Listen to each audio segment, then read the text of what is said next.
Dirt roads to rock crawling, two-buck chuck to screaming eagle, moonshine to 50-year-old single malt. We talk about it all here on Wheelin' Wine and Whiskey with your hosts, Jason and Chris. Welcome to the Wheelin' Wine and Whiskey podcast, episode 327. Chris, how you doing? I'm doing pretty good. How are you?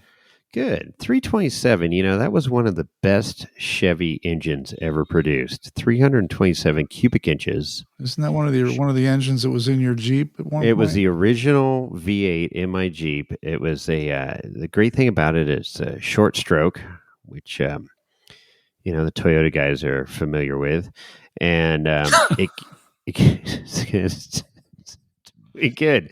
So it was a great engine, man. Love that engine, but I got it severely used in a hot rod and freshened it up a bit, and it lasted me for like another 18 years before a couple cylinders were losing compression. And then I put the 383 stroker in there. So that's what's in there currently. Fuel injected multi-port 383 stroker.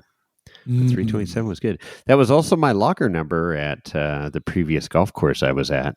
383 or 327? 327. It's a big locker room. It was a huge locker room. Denny, you ever seen a grown man naked? Oh, boy. That's Airplane. Oh, that was Billy. Billy? Ever seen a grown man naked? Oh, look. Scraps is a boy dog. You ever been to a All right, here we go. Well, this kind of really sets the tone for this episode coming up because it is unsolicited, unedited, just a raw 2 hours of Trail Hero recap. That I was not invited to. No, you weren't invited to. You were working. You didn't want to be part of this. Trust me, I didn't want to be part of it. James came up, Samurai James, Pete, and recounted day by day our trials and tribulations. Not many tribulations, but a lot of cool shit we did at Sand Hollow during Trail Hero. 10 freaking days of Trail Hero wrapped up in 2 hours. So hopefully you got a long commute. If you don't, it's going to take you all week to listen to this. And maybe you just shut it off after this first 10 minutes like most people do. I don't know. We'll see. Well, we'll get to that. We'll get to that before we get into that. What do you got, Chris? Well, we have a feedback from one of our favorite people, somebody that's a regular. It's not a Toyota guy, is it? Unfortunately, it is. Oh, shit. Must be but Horton. He's cool. Horton with a who. Yeah. The blue, there it is. There it is. Horton. The Smurf blue. Where the hell's my app? There it is. We like Horton. We like Horton. He brings whiskey to King of the Hammers. He's an animal, man. I tell you what, he's the guy I want on my side of the court if shit goes sideways in society. We said that before. Yes, absolutely. I mean, he can. He basically. When Kamala Harris gets in office, I'm going to go over to Horton's house. That's never going to happen. Okay, good. Anyway, he wrote in. He gave us feedback to episode 325, which is at Trail Hero with John Mad Cow Hemble. Oh yeah. And so this is what he wrote, and this is from 11 days ago because we're a little bit behind. But we're getting caught up. So we're behind, but we're caught up. We're getting caught up. Yeah, it doesn't matter. It's all Fugazi Fugizian podcasts, right? Well, it doesn't matter. Just as long as we put out an episode every week, we won't get shit from our listeners. That's right. 6 to 7 listeners. To let the listeners know the big events that I've been dealing with and getting prepared for are behind me. So I'm good. A little bit of a burden is lifted off my shoulders. Well, I might add. So, it went really well. Successful. So, yeah, it did go well. The weather was behaved, and the participants were excited and happy, and everything went according. Well, most everything went according to plan. There's always a small little hiccup on stuff. But as long as the participants don't know, that's all that matters. A little bit of a glitch, but that's okay. No worries. All right, on to the comment from Mr. Horton with a who. He writes, Alpine Meadows used to have a race called the Mad Cow that I won my first year out here. I had no idea why it was called Mad Cow until this podcast. We would start at the top of Summit Chair with our skis off and go Le Mans start. First one to the base lodge won. It would also be held at 4:30 in the afternoon, late spring, with no grooming. Thanks for the knowledge bombs in this one. Boom. Oh shit! So that's hilarious. So a Le Mans start means you're running or starting. So like running. I did a Le Mans. I didn't know what Le Mans start was until when I was doing my District 36 motorcycle racing, dirt bike, and they go, okay, we're having a Le Mans start, and I'm like, all right, what the fuck's that? And they go, okay, you're going to park your bike on all these bikes lined up on this row. There was like 90, 100 bikes lined up from kickstand, handlebar across. Mm-hmm. And they said, you're going to step back 20 steps to this line. And when the gun goes off, you're going to run to your bike, start it, and go. And so I'm thinking, okay, well, there's a little bit of strategy here. Either you want to be like in fucking second gear, wide open, right as soon as you start the bike and take off to be in the first 5 or 6 to the corner, or you just wait and let the shit show evolve ahead of you, go around the shit show,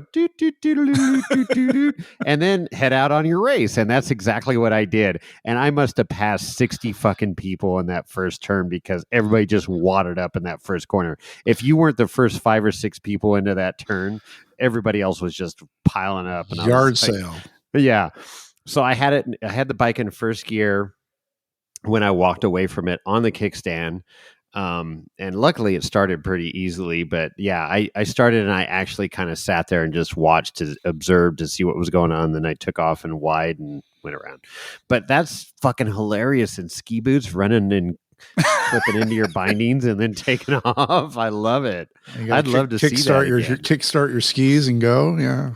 That's cool. That's cool. Well, good. I'm glad we could impart some ski knowledge on Horton there because he's a long-time alpinist. That's right. That's cool. Right on. I know he's taking you on some trails that have scared. He's taking you on trails that have scared you. Well, and to our benefit, Chris, we've taken him on trails. We let him down a trail that scared the shit out of him too. So scared the shit out of you too, and maybe a little bit out of me. Oh yeah. No doubt. So are you going to Hammers next year? Huh? Is Hammers on the dance card next year? For me? Yeah. Well, yeah. Why wouldn't it be? Okay. I just wanted to make sure. Haven't missed a Hammers in like freaking, I don't know how many years now. That's true. That is one event you don't miss. That's good. No, it's, it's funny because I was talking with this meeting I just had. The all hands meeting is, there's a spring one and a fall one, and the spring one's like the first week of March. And I'm like, that's usually no problem. And they just announced at the end of the meeting, says, save the date we're having it in February this year. And I'm like, but it's like the last week of February. They moved it in, perfect. They pulled it in 1 week. So I'm like, yeah, don't mess with my Hammers. No. You're going to retire next year anyway. So it doesn't right. So, well, that's cool. Okay, we got any other feedbacks? No, that's the only written one we've got. But you and I did experiment a little bit with the voicemail scenario, and maybe we figured out a workaround. Are we going to play it? Should we play it?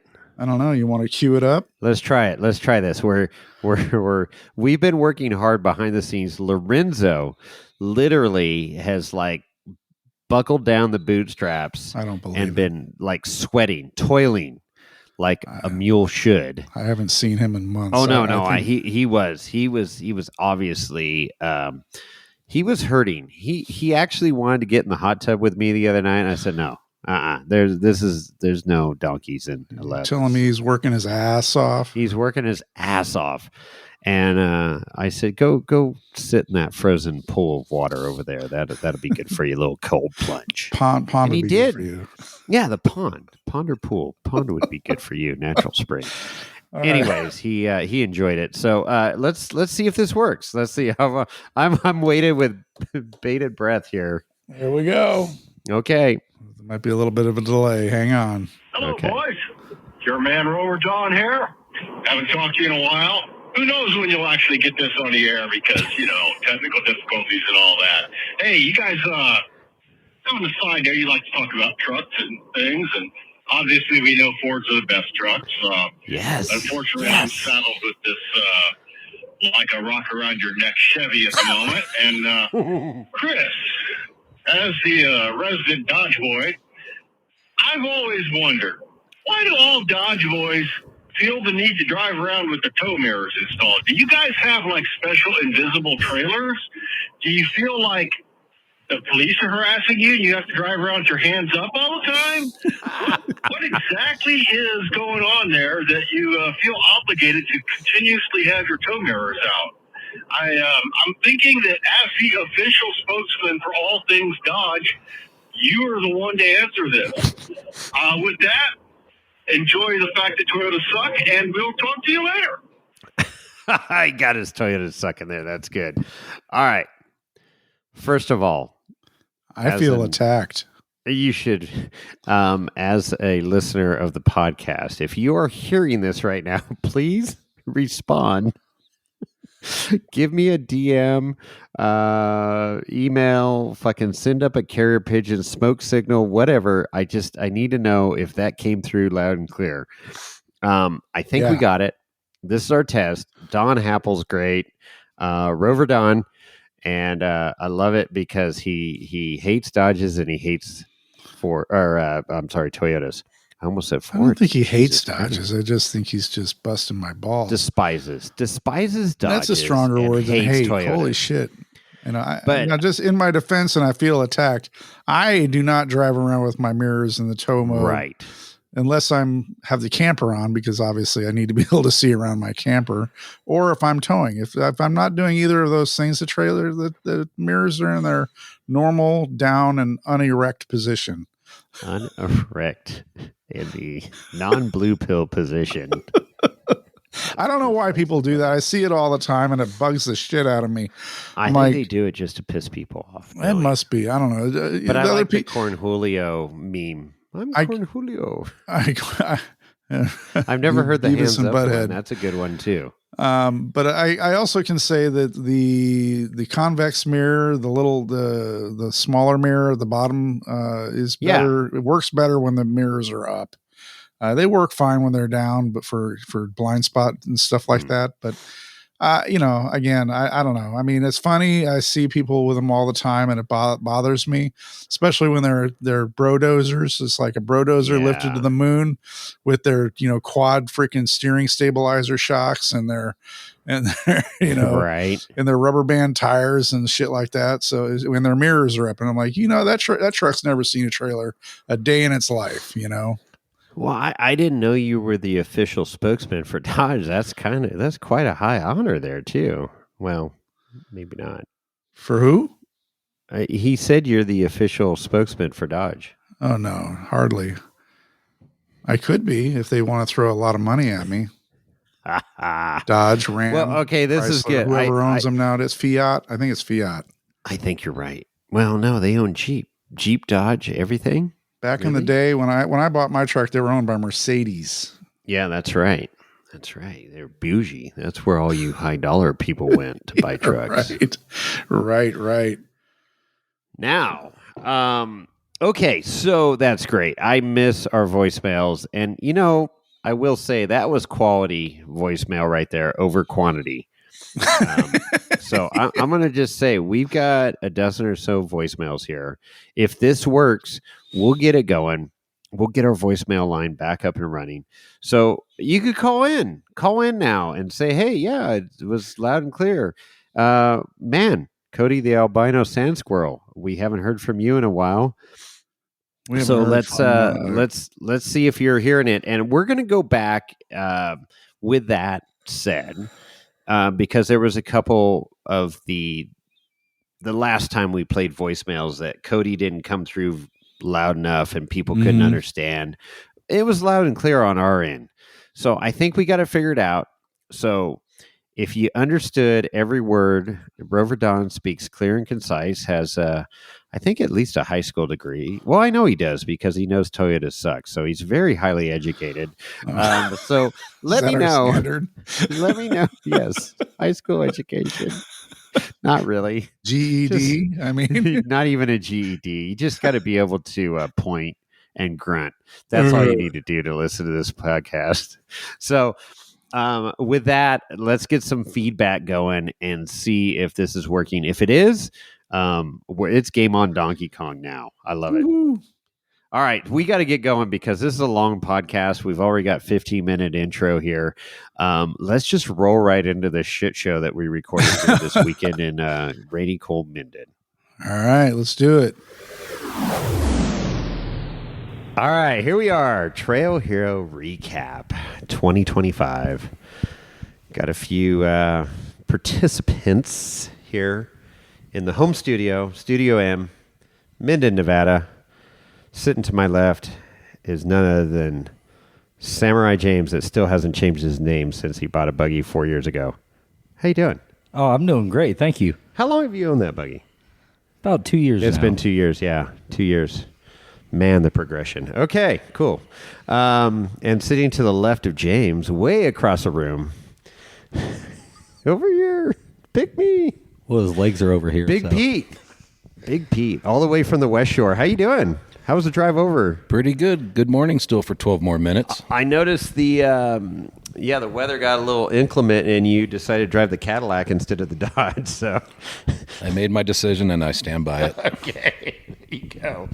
All right, so we're going to try to recap, and we just watched some photos and video off my phone. I know you guys got your own there, but we like to keep it chronological if we can, but I know stories pop up. So let's start. Well, you guys, let's start with Pete. You were out there like 4 days ahead of us or something. Yeah, that sounds right. Yeah. Took 2 days to get out, have a good time, stop, play, eat, smell the roses. Right. That's the retirement life that we have now. Must be nice. You No and your hurry to wife go out anywhere. there. And you didn't bring just one car. You brought 5 total. 5 fucking There were rigs. 5 winches in my tribe between How many my wife rigs and you got, man? I got 5 rigs, man. I got 5 on it. So yeah, you had the 4-wheel, because that's 4-wheel drive. Your RV. Yeah, we had the big RV on the 41 Super Singles. That has a 16.5 winch. The AEV 2500 Dodge, that also has a 16.5 winch on it. The 1-seat Razor stretched on 40s, that also has a winch. The buggy, the Bouncer, that has a 9,000 pound winch. Single seat. Yep, single seat rear steer. And then the Can-Am. Purple stroker. Yeah. And The then only Can-Am. 2-seater that we brought for wheeling. That's right. But So- you brought home one less. We brought home one less. We did offload one of the cars to one of our friends out of Idaho, and she already rolled it, something I wasn't able to do in the 8 years I've owned it. Wow. That's good, I guess. We will leave her anonymous for this particular okay. one. All right. Kiffin, Hansen. Not to mention any names. Right on. And then, so James and Rhonda drove up the night before to my house, and I was freaking frantically putting body panels on and stuff when they showed up. And, we just slapped the body panels on, threw it in the trailer, and then had a whiskey, and then headed out the next morning. Sounds about right. Yeah. It was great to see the look on your guys' face, though. You're like, what the fuck? Yeah, it was weird seeing that buggy white. Definitely not used to seeing that like that. Yeah, the wrap came out good. I was super happy with it. And, Miracle Trust, Corey stepped up. And, we came up with a good collaboration, I feel, on the wrap. But the bad thing that was in the back of my mind the whole time driving down there is like, man, I don't want to scratch this thing. It's like that was the whole point of having a buggy, is not worrying about scratching it or getting it into the rocks or anything on site. I have a little problem with your wrap. Oh, yeah? It's upside down on your roof. Oh, so it was supposed to be the other way. The Miracle Truss is facing forward. So when you're looking at the buggy from the front of the buggy, everything's in line. And Corey specifically, I have the email that said put the Miracle Truss on the roof going backwards. So when you're doing obstacles and stuff, you got front and back. So that was by design to happen that way. Unfortunately, it did not happen at Vital Signs. But it came out great. Other than that, one minor thing, but pretty freaking cool. Looks like a brand new car now. It does look like a new car. It's like putting whipped cream on a pork chop. I actually sprayed the cage and put some gloss black on the axles, and it was looking pretty good. Looks good. Best I've seen it. Yeah, I'd say all show and no go, but the buggy did well all week. I literally splashed fuel in it every morning, and I tightened up one freaking bolt. That was the only thing I had to do. Absolutely amazing. That's a win in my book. Yeah, it's a huge win. And we put some miles down, man. We wheeled 10 days. I got a little bonus day in at the Sunday morning before we left. But all right, so let's go. We headed down. It's a pretty uneventful trip down, right? We didn't have Except for the storm just outside. Oh, my God, you're Milwaukee. right. Oh, thank God you're here. Yes, we pulled into Moapa and the Hey How Are You fireworks stand, and holy hell, it was blowing like a mofo. So the cool story too, just before that, is we hooked up with Brian and Caroline. They came out of the West Shore, and we hooked up with them shortly after we started our drive. Right, They they too caught far us behind at, us, and they caught up to us. What's that lake just outside of here that we always swing by? It's got no fish in it. Walker. Walker, yep. Yeah, it was Walker. So we hooked up there, and we had a nice little caravan going, the three of us. Yeah, it was a great convoy, very uneventful. Went smooth. It did. We were going good, and then coming into Moapa, it was blowing, and we were talking to Pete, and he goes, "Yeah, it's getting a little western out here and storming," and we're like, "Yeah, it's freaking blowing over here. No rain, but it was blowing." Yeah, people were pulling over all over the place. You could see semis pulling off. They were getting nervous about getting blown over. It was at that border. There was still some semis on the freeway I saw, but then there was a lot pulling over, and we pulled off to the Hey How Are You truck stop there, and I was like, I don't want to get out of the truck. I mean, it was dust and shit blowing everywhere. It was gnarly. It was like being at Hammers during a big dust storm, and then we're kind of like, do we stop and just hang out and wait? I mean, it was sitting in the gas station. I went inside the camper, and it was blowing the camper around, sitting in the gas station. And then we kind of looked ahead, and it was like not blue skies, but didn't look terrible. Yeah, definitely did not look bad. And we're like, let's do it. And we headed out. Other than the one crosswind, there was like a crazy little wind that just frickin' whipped out of nowhere that like moved you over a half a lane. Other than that, it was tolerable. The trucks did well, and we got through it. Yeah, you only had to hold about a quarter of a turn on the wheel to go straight, but it was pretty good. Mm-hmm. And then we got up to that cool section in just outside of Vegas there, the Virgin River Gorge. Beautiful. One of my favorite parts of the drive every year. Probably the best part of the drive every really year. Is. It's okay, we'll double back to my entrance to the gorge. Okay. So let's double back with the fleet that we brought. So I had the big RV towing the enclosed trailer with all the spare parts, all the bikes, the buggy, everything. Lynn had the Can-Am on the sled deck of the Dodge, right, towing the one-seat Razor buggy behind that. This is her first time ever towing across the country. And we did the storm all the way through. The gates of hell opened up in Tonopah.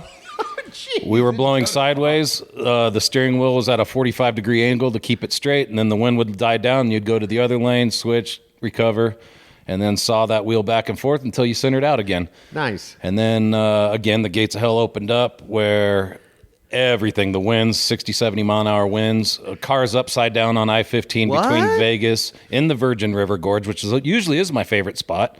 But we were doing about 45, 50 through that because everybody else was just hauling ass, downpour, winds, the whole 9 yards. But people off the highway, cars upside down on the highway. Cars were upside down. And then we get to that station. As soon as you get through St. George up the hill, and there's that gas station, the big trailer sales, all that, and then you go into Hurricane. I'm like, let's just top off real quick. Gates of hell opened up again. Just a gazillion volts of lightning everywhere. Gazillion volts. Raining sideways. My hair was standing up on end. There's so much electricity in the air. And Lynn was filming quite a bit of it. And these aren't just the big lightning strikes. This thing would fan out to 20 different fingers coming off of it. Oh, my gosh. It was pretty amazing. Scary at the same time. And then we roll into Sand Hollow, the actual resort. The tunnel that we go through was filled with 18 inches of sand. Yeah. And another 18 inches of water on top of that. We saw that picture. So as we drove through there, we drove through 2 feet of water where it crossed the road in Sand Hollow. And then we parked and said, good Lord, we're not even going to open up our sides. Because we'd talked to you at that point. And you go, no, we rolled in the sides. We're just hunkered down. Sideways. Yeah. Yeah, the one side of the RV is totally dry. Oh, my gosh. Yeah, it was pretty wild. Well, Lynn doesn't have a mic, but what did she think of that drive for her first thing there? Oh, she gave a thumbs up. That's a blatant lie. Now, did you guys just have cell phone contact, or did you have radio contact? Oh, cell phone. Oh, so it's just, yeah. We just left the phones on pretty much the whole trip. Yeah, I was going to say, you're just phone conversation. Holy shit, motherfucker. What did you get me into? Yeah. She did great. She was a trooper. Yeah, that's impressive because that's no fun. And especially after driving all that way and then you hit that kind of weather. Whew. Yeah, it is. It's a gamble. And you're like, did we stop? Did we go? And I mean, luckily we made the right call, but it could have been a bad call too. So, you just never know. Yeah, you Just never roll know the if that fucking dice. Ford's going to make it, Oh, geez. Yeah, I wasn't worried about here the we Ford. go. It was the Dodge. We had 2 Fords and a Dodge. So, do the math. And it all worked out. Yeah, we once we got rolling, like I say, other than that crosswind, we were good. Rolled into town, and it was great. We got right into camp there, and weather storm had passed, and yeah, we did it. We did the kind of soft set, just kind of get level, and then we hopped in the truck and went to our favorite dinner spot, the Country Diner. What's it? Yeah, the Crossroads Diner. Oh, looks like Lynn made me back up a little bit. Oh. So our first night, we left way later than we thought. We make it to Mina, Luna. Yeah, whatever, Mina, Nevada. That's a cool spot. Just south of the world's largest ammo depot. And we stay the night.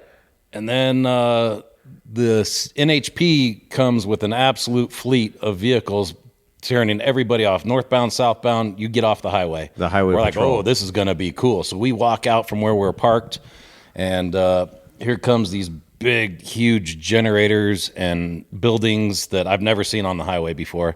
And they took all of the highway to get up. So as we're walking back, we thought that was pretty cool. Now they're going to open up the road and we can get out. I trip over about a 17, 18-inch black dildo in the parking lot. Oh, jeez. And Lynn wanted me to bring that up because that was very memorable for her.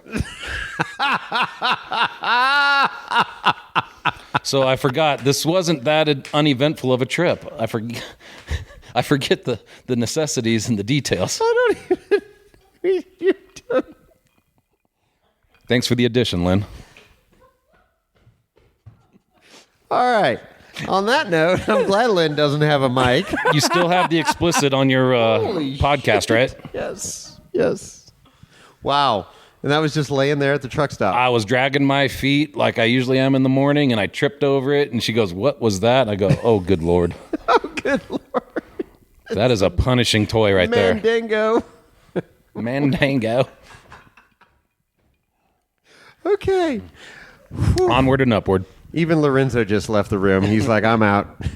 Okay. It's okay, Lorenzo. Pete's okay. He means no harm. Okay. Thanks for those extra details that were unnecessary. Moving on. So we're in Sand Hollow. We go to our favorite fucking restaurant.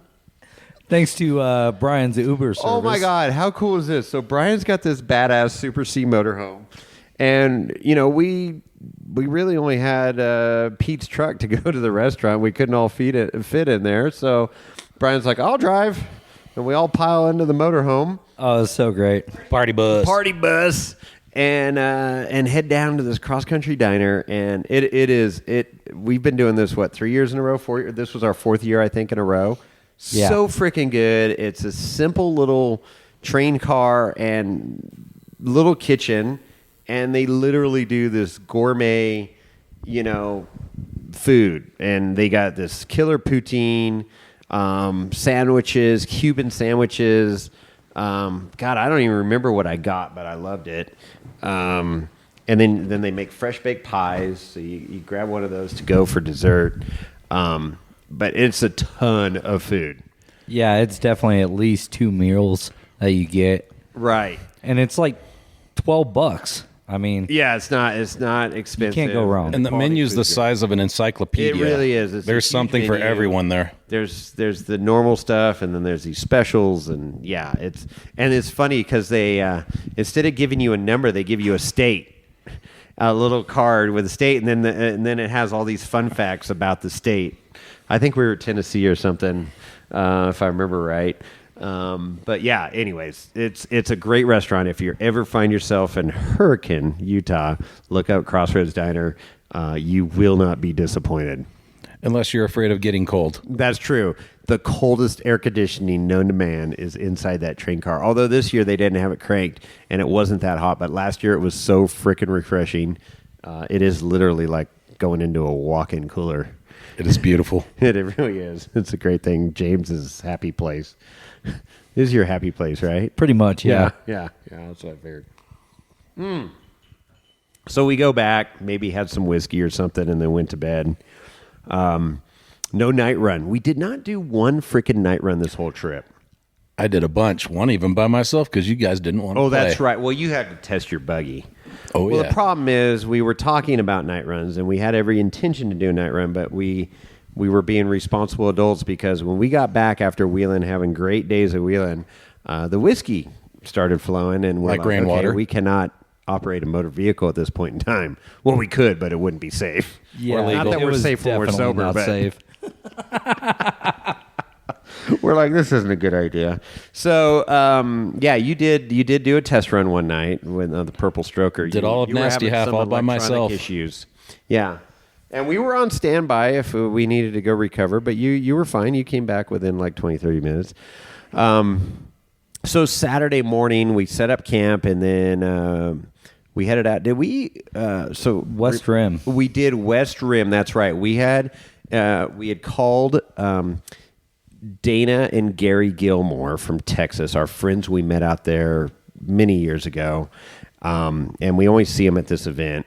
And they had a brand new Jeep to Dana that was a CJ10A, right? CJ10A. I believe so. The Steel Soldier. Yeah, Steel Soldier. They need a beautiful build, crazy grill. Yeah, it's got 10 slots. It was a Tug, originally a Tug, and they obviously modified it for off-road heavily, and so. We spoke to them on the way down. Hey, when you guys getting out there? And Gary was already in town. Dana was flying in. And we said, okay, Saturday we ride. So we connected up with them and their son and went out and did a trail ride. And we went out to West Rim, which is just a great welcome to Sand Hollow, scenery on fucking high. And loved it. Yeah, it's just a great opener to Trail Hero. What's she showing?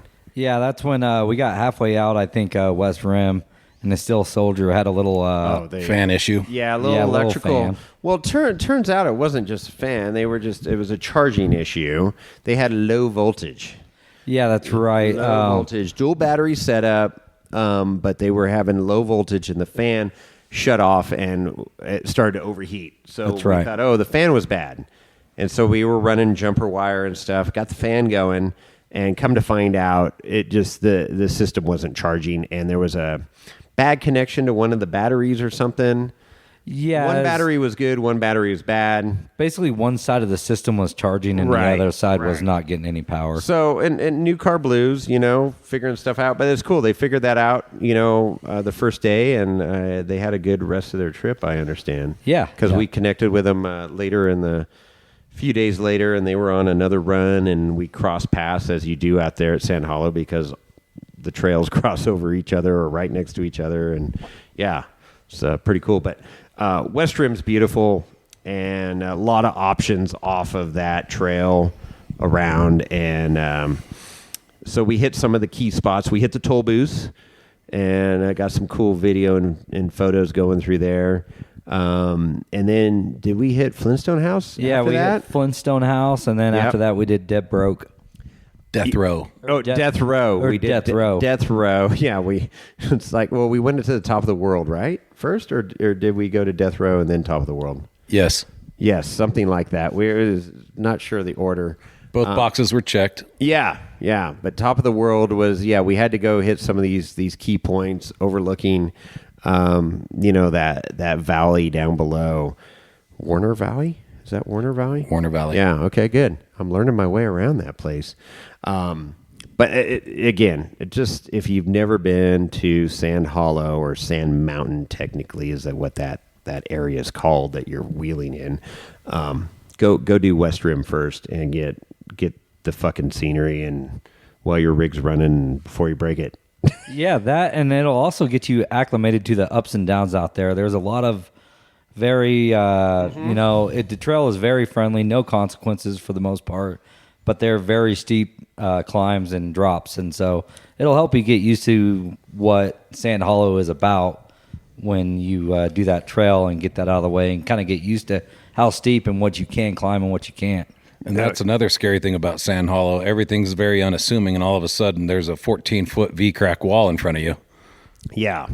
There's some. It gets really western in a hurry, and most obstacles have a way around, but not all. You get into some of these slots and these canyons, and you're going forward or backward. There's no other option. There are some outs on the side, but those aren't easy outs on some of Not these. always. It's usually anything above a 9 or above, and you can get pretty locked in. Yeah, exactly. And the outs are still 8s and 9s. Yeah, that's right. Exactly. So yeah, let's just reiterate the trail rating system out there. It goes from 1 to 15.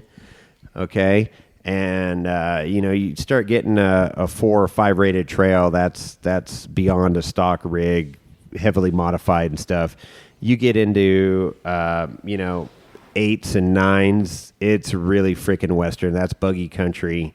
And then you start getting in a 10 and above. You know, we do some 11s, 12s like 4-steer territory and above. A 15 trail is somebody that broke the trail, and then when somebody else does that trail, then it goes down to a 14. If like 5 people do that trail, then it drops down to a 14. The lowest that trail would ever go is down to a 13, is the way I understand it. So And that's unassisted, no winching. right. It's crazy because you look out at this mountain and you're like, okay, that's cool. And you can be on this 7 rated trail, let's say, and literally 8 feet away from you is a 12 rated, 13 rated trail. Yeah, that Because definitely of comes in canyon, later. or, you know, this gorge, you know, a lot of subterranean trails out there with these cracks that are just super consequential if you make the wrong move. You get wedged in the wrong one, they're going to have to take your power cart and about 6 winches to get you out. Right? Exactly. So yeah, it's cool. It's good stuff. So, yeah. So then we hit Death Row that day. Yeah, Death Row. Not unintentionally. Yeah, not unintentionally. I mean, It's a brand new trail. brand new trail just came out, and we just happened to be right next to it. So We were just like, happen to have the Cardo Tracks. Thanks, Jake. Yeah, for appreciate the that. Cardo Tracks map. You know, the hardcore pass, and so that gives you all the 8 rated trails and above.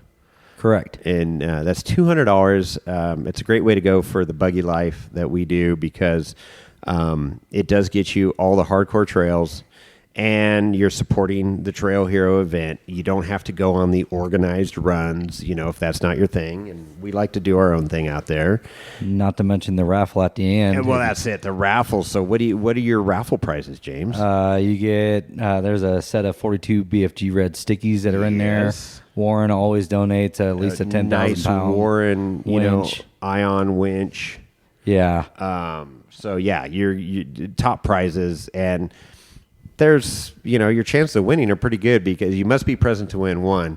And two, they probably sell about 200, 250 of these hardcore passes. So yeah, your odds of winning tires in a winch is pretty freaking good. And what's crazy, what always gets me, which doesn't help my luck at all, but every year it seems like they call 6-7 people before the Right, because you got to be present to win. Because you got to be present to win. So 7-8 guys get called. So how many for people the tires. got called this year? I wasn't at the raffle. I want to say at least 8 or 9. Wow. So 8 or 9 guys missed out on BFG Reds. So imagine getting that phone call. Hey, I heard your name called for tires. Yeah, definitely. So there's tons of other stuff. I mean, I think Billistein had some shocks in there. There's so many different secondary parts places that had prizes up, like lift kits and winch ropes and that's cool. Just all kinds of things, whatever you can imagine. There's a prize up there for you. There was extra stuff this year, and we haven't mentioned, but this was the 10-year anniversary of Trail Hero. It's my 6th year going there, and it just keeps getting bigger and bigger. That's cool. The extra prizes, I didn't know about all that. Yeah, it was great. There was lots. I want to say in the hardcore pass there was a total of like 25 to 30 prizes. Holy crap! Yeah, there was a lot. Oh shit! I didn't make it over to that raffle. Did they call my name at all? No, they did not. Okay, good. I didn't miss anything. So let's talk about this Death Row. I don't know. Was this part of Death Row? Was that plumber's crack that you did? Yeah. We called it the plumber's crack. Plumber's crack, James's crack. I don't know. Pick your poison on what you want to call it. But, we were just kind of rummaging through, and I just happened to, I think we were towards the exit of it because it just kind of winds back on itself a couple times. Mm-hmm.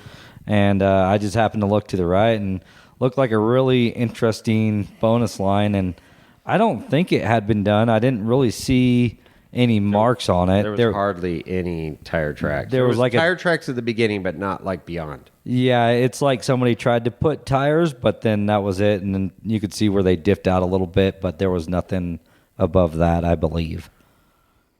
And you gave it hell. Yeah. You kept working it.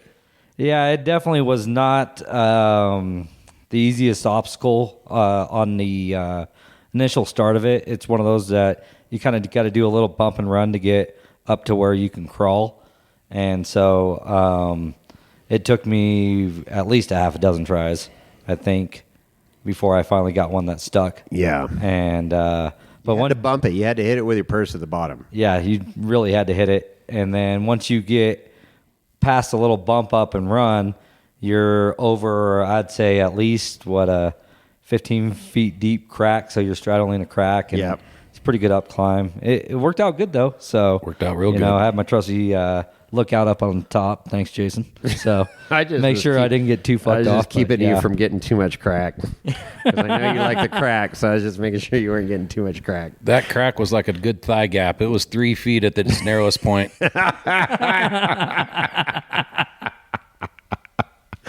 Yeah, there you go. There was some other cracks. I was looking at some videos here that we did that were a lot of fun on that trail. And then there was that crazy climb out that I didn't realize. We were on Death Row at that point. I didn't realize that. And then later in the week, they had the feathers set up at the top of that obstacle.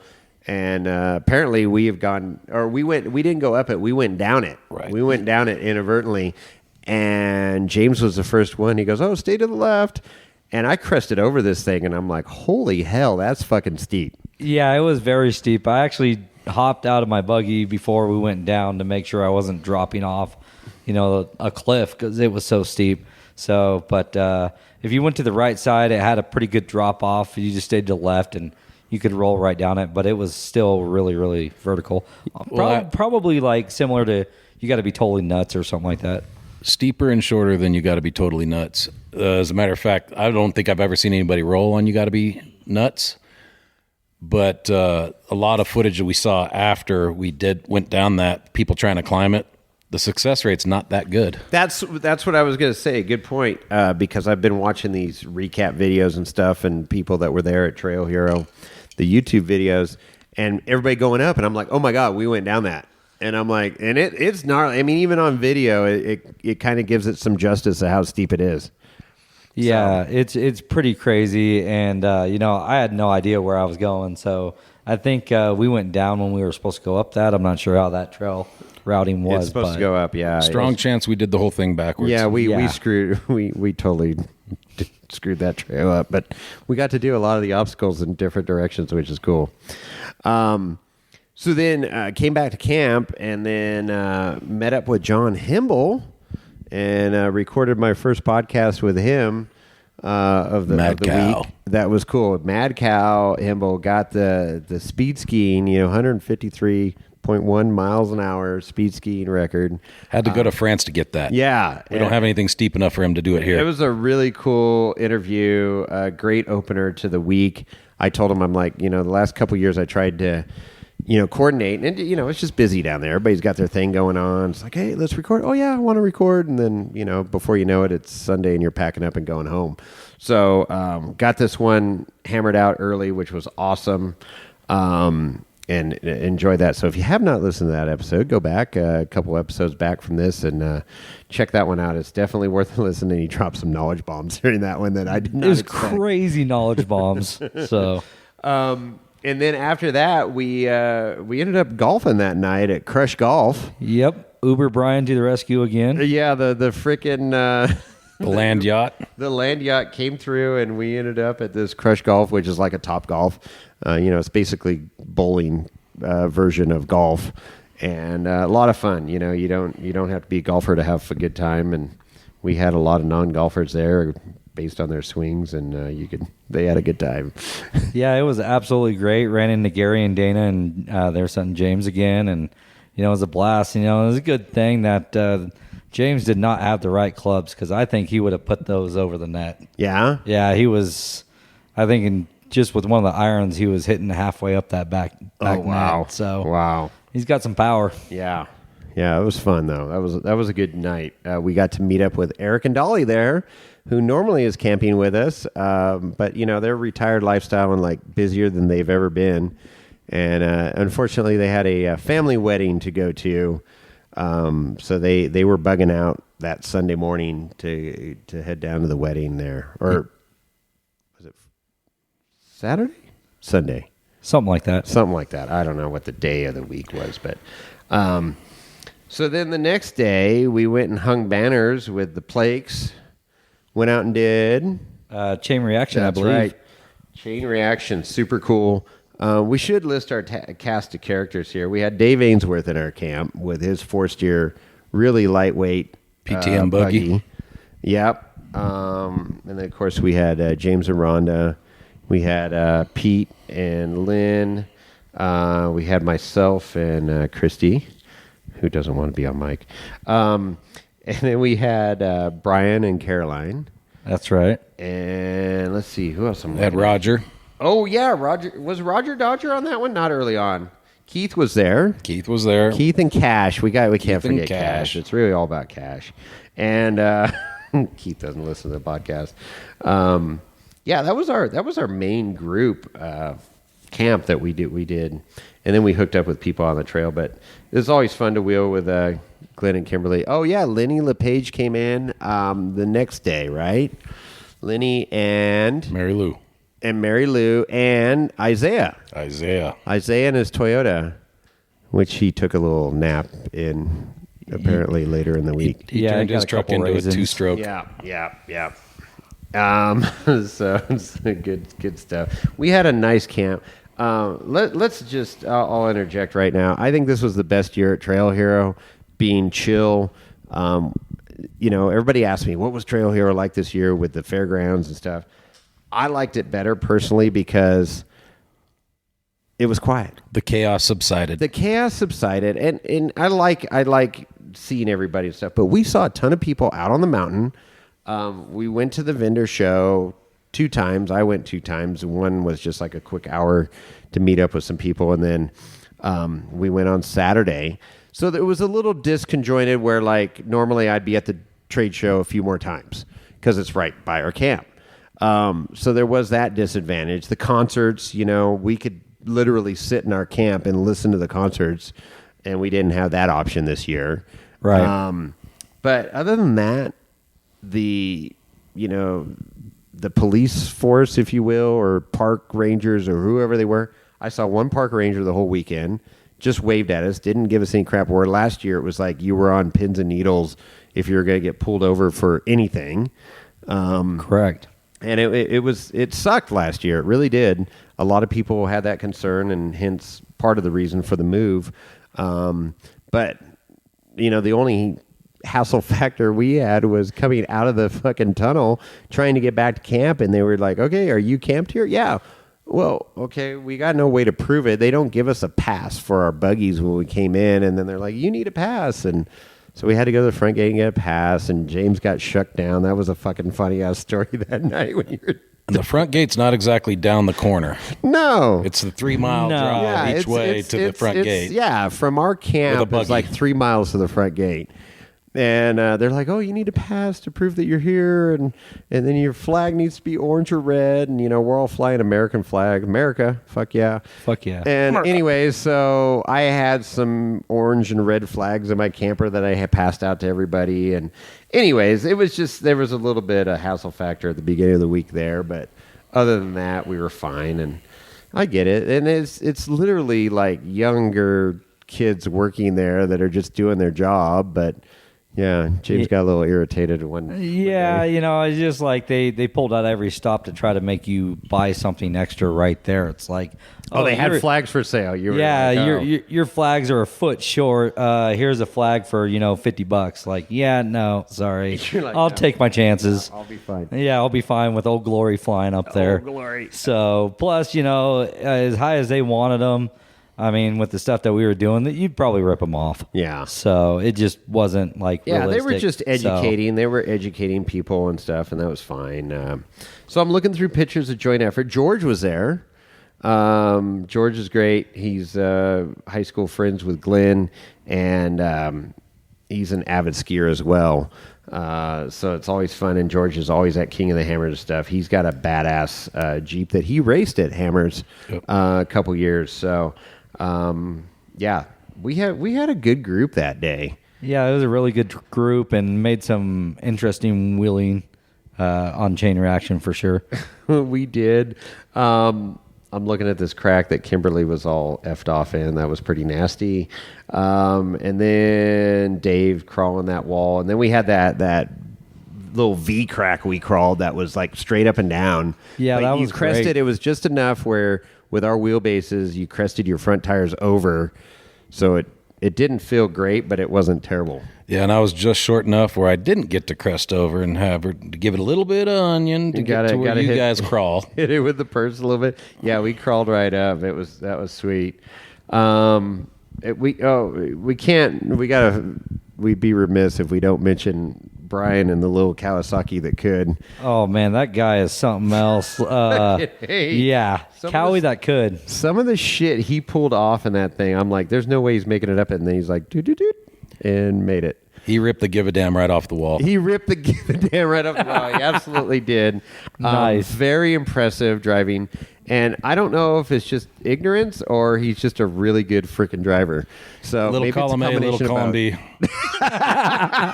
Monster cojones. He doesn't know what the consequences are if he doesn't make it. But he's going to find out. Yeah, no, you fuck around and find out. But he's very patient driver, and that's one of the main things I learned at Trail Hero or Sand Mountain there is you cannot panic. Panic is going to end badly. You have to stay calm, even when you're in these high stress situations, and you're like, your vehicle's about to roll, but you start tapping into your seat time and go, okay, I'm going to front dig, or I'm going to back out of this, or whatever it is, or reset. you got to rely on your spidey senses at that point to go, okay, let's just slow this thing down a little bit and figure this shit out. Or right? in a particular situation like Brian was in the whole time, was that Jeep wave, now the Cowie wave. He knows that he can carry that tire 4 feet off the ground for 6 to 8 feet before it gets spicy. Yeah. So he knows his car very well now. He's getting well versed in what it can and cannot do. 100%. And I gotta say, his better half stayed in the car the entire time.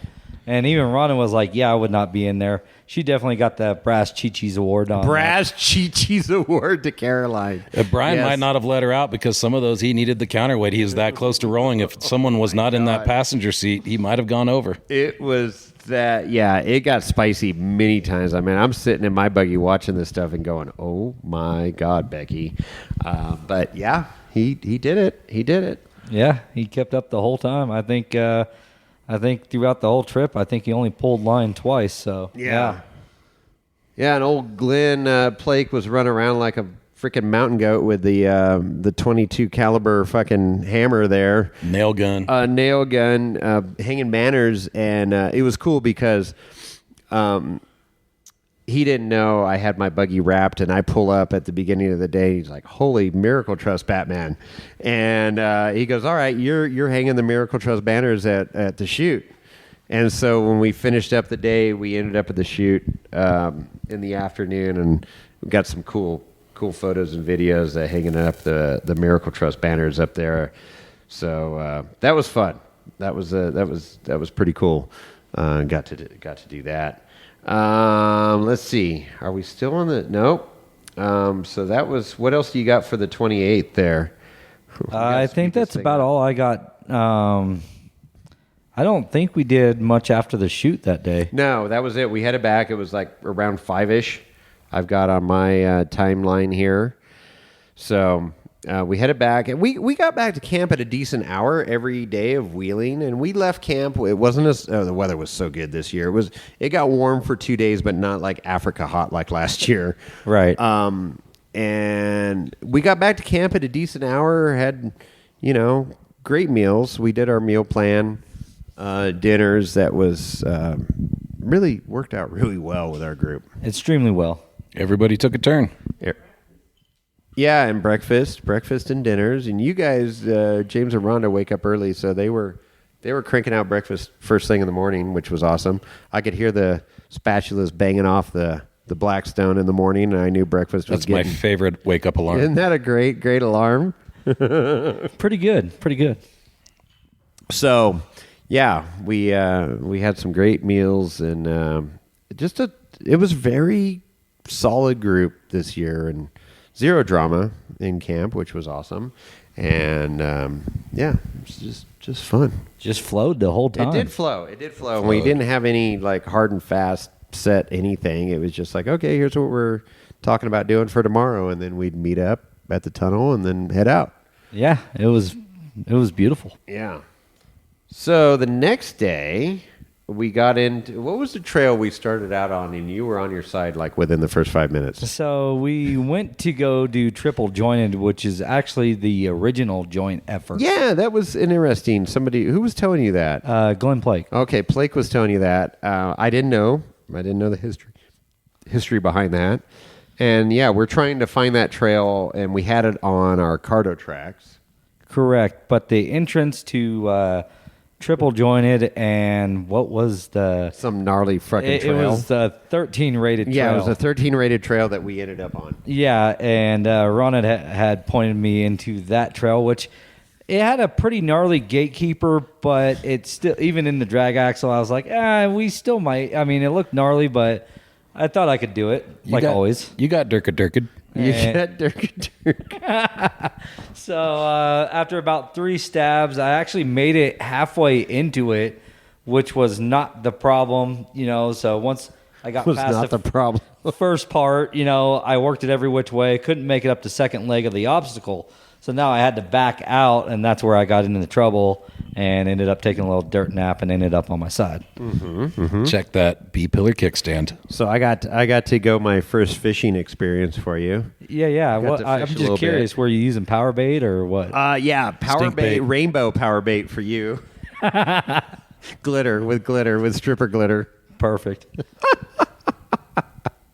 Oh shit, that was good. And then we ended up on real joint effort. Right. And we saw Braxton Coleman roll over on that obstacle that's at the top that we saw Kimberly roll over a few years ago. That was Go around that spire. That obstacle is gnarly. I keep wanting to bite a piece off of it every year, but every year there seems to be somebody in there eating some humble pie. So I just have my slice at the bottom instead and move on. Yeah, it's like millimeters of keeping it on the right line for a drag axle. Four steer, no problem on that one, but drag axle, it eats drag axles for lunch up there. Correct. So yeah, we continue on joint effort, and then I had to peel off. I had an interview with Michael of Working Man Coffee Roasting Company there, and Corey from Miracle Trust, because Michael had bought a Miracle Trust building and put it up in the town of Washington, which is right there in the neighborhood, about 15 minutes from Sand Hollow. So we went to go see the new build, and we did that interview, which will be coming up here shortly. We haven't aired that one yet. But he got a brand new air roaster for coffee, and I got an education from him. He has one of 14 of these air roasters in the United States. And it's pretty freaking badass. It's loud as fuck, but it's pretty badass air roaster. So, and he's producing this coffee. And I one other takeaway from that was there's a cup rating for coffee. I never knew about a cup rating. And so it's just like anything else. This is from 1 to 100. And so his cup rating of his coffee, all organic, and he talked about all the different chemicals and stuff in coffee, which I knew there was some, but I didn't know there was as many. And his cup rating is like 70 plus. I mean, a lot of his coffee's in the 80 range. And just to give you reference, a Starbucks or a Pete's is in the 40, 45 range. So, his coffee, if you're a coffee snob, is really freaking good. What does the cup rating mean? Well, for those that don't know, it's a, I don't know what the exact definition is, other than, is it a good cup or a bad cup? From one, it sucks. I can't say McDonald's coffee, because McDonald's coffee is pretty damn good. But so there's all kinds of flavor profiles that go into it, that kind of like a whiskey score. Yeah, like a whiskey score or anything, or a wine score. Robert Parker rated it 92. Okay, so I don't know who the master coffee cup rater guy is, but sounds like a hard guy to get along with. We'll dig into it and see. Don't ask questions that I can't answer, Pete. Okay. Kind of bullshitted my way out of that one. Okay, next. Next. So while we were gone, what happened? You guys fill in the blanks here. We ended up finishing off joint effort, went up to Z-turn, and that was always fun. Loved that obstacle. Ended up at the top there, and it's kind of a playground at the top. There's a lot of pick your own poison there. Mm-hmm. And at that time, I think we were going to try to make our way over to the Fallen. And I tried the next, it kind of looked like a really neat obstacle, and got in there, and I couldn't make it up, and it kept wanting to throw me the cage really hard into the rocks. So it pitched us over, I think, like 2-3 times, but luckily I was always far enough away I never hit my cage on the rocks. So I backed out of it, and Pete was like, "I'll take a piece of that," and I'll take a piece of that. It took a piece of me. Is this the one? Is this the coveted air cleaner incident? Yep, I gave her the whoop house. Shit. I made it 7/8 of the way and came down hostile. It hit so hard it ripped my air intake off. The bolt that was hooked air to cleaner the bolt. Yep. The air cleaner landed in my lap. The bolt landed on my rear tire and filled the number 4 cylinder full with gasoline, and the rest is kind of history. A rock bouncer. The rock bouncer got bounced. Oh my God. That's hilarious. I wish that was on video. Nobody got that on video. Yeah, no. nobody got that on video. Damn it. I was taking the way around up above him, and then we were going to get out and get video of him, but it happened too soon. And, I had shut down my buggy, and I was getting out, and all I hear is this ping, tang, chang, Ping, ting, ting. Yep. sort of thing, We were going to name the buggy. The purple ping tang chang.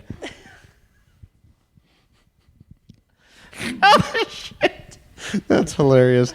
No, listening to you guys at camp and describing it, and I'm like, oh my God, I'm so sorry I missed that. But it was hilarious having everybody describe that. And I told the story, and James witnessed it. Our buddy Dan from frickin' Idaho, Idaho, right? Sure. Yeah, okay.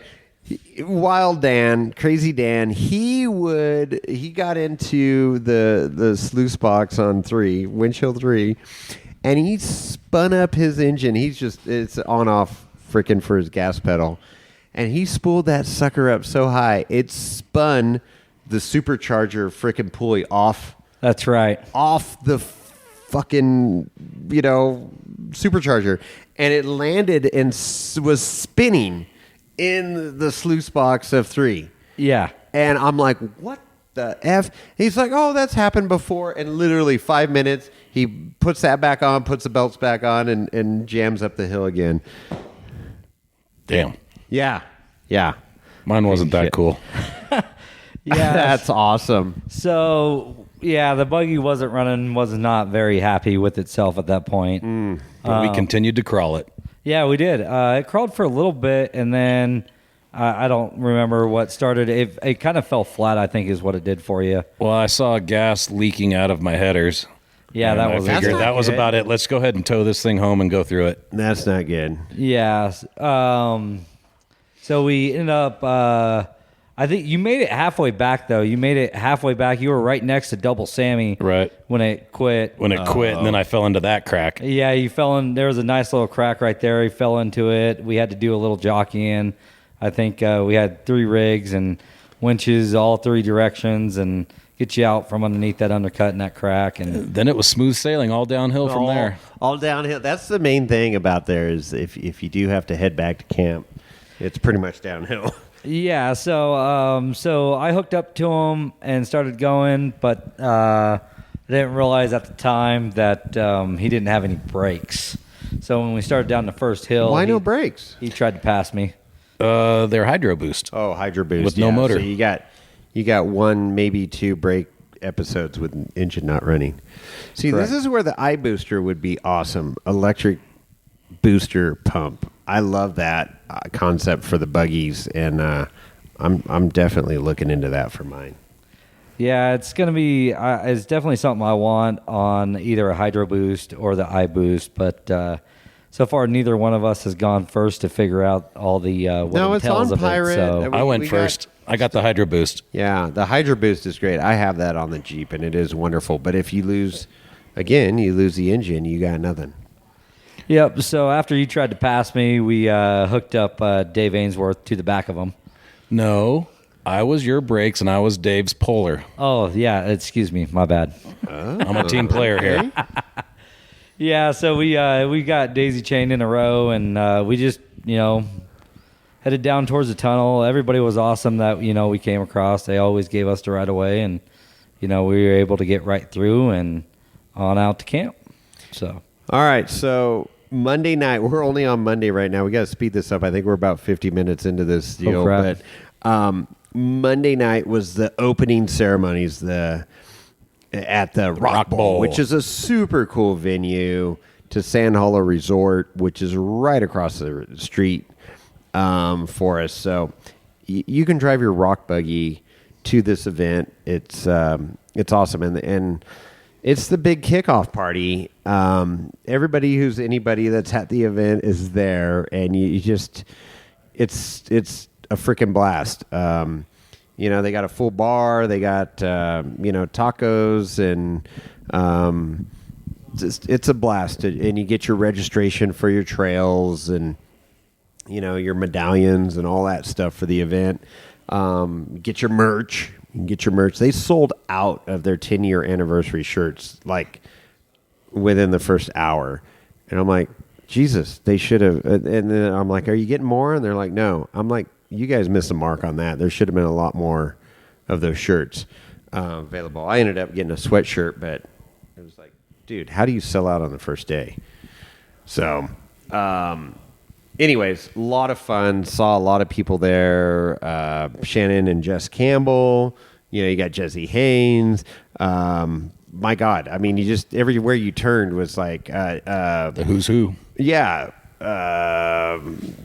What was the Dirt Everyday guys? Colt Builds. Colt Builds was there, but Dirt Everyday was not Dave Chappelle. Oh my God, Lorenzo, what are you doing, man? Get on it. No, Fred Williams was there.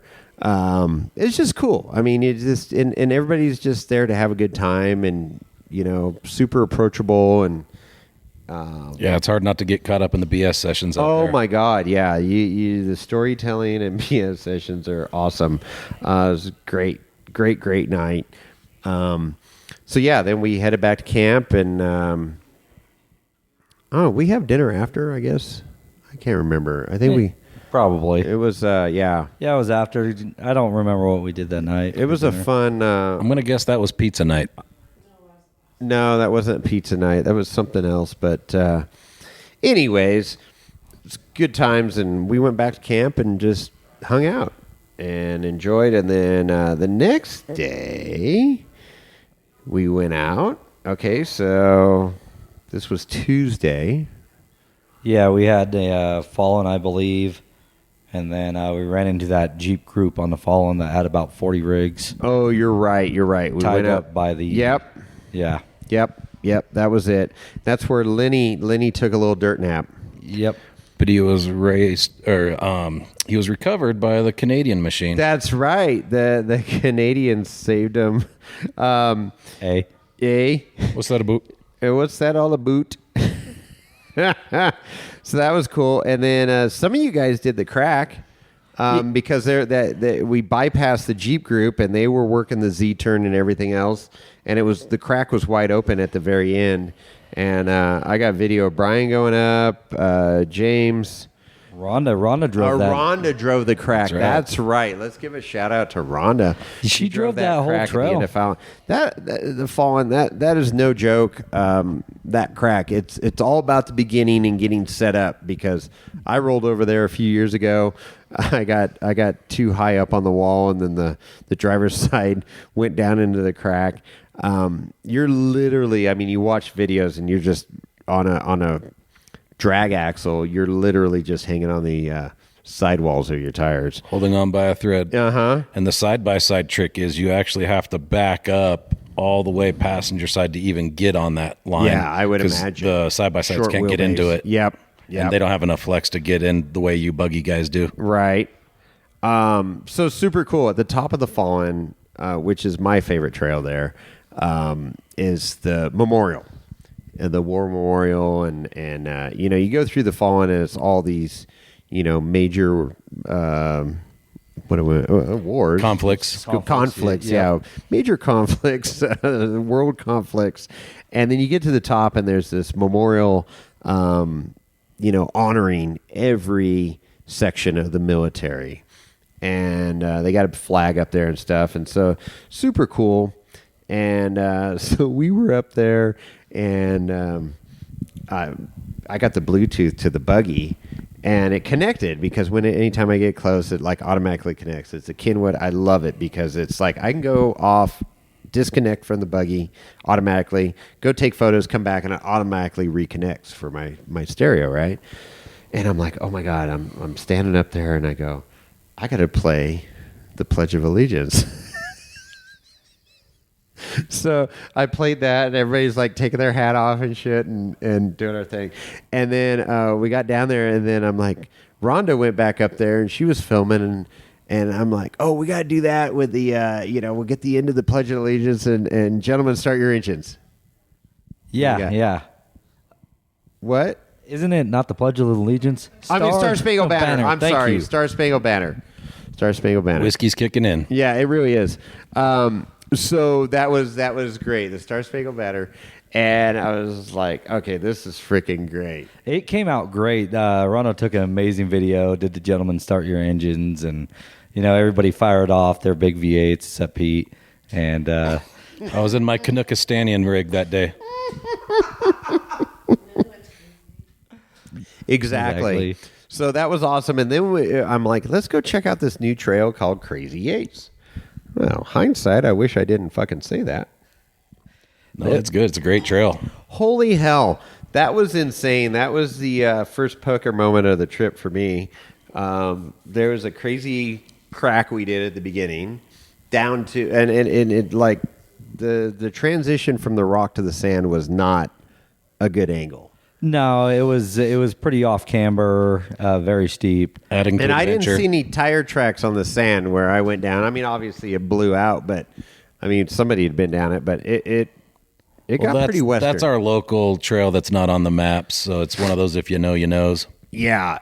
And I'm like, all right, here we go. We're at Sand Hollow, day 2, 3 days into wheeling, and I'm like, all right. And yeah, that was pretty damn good.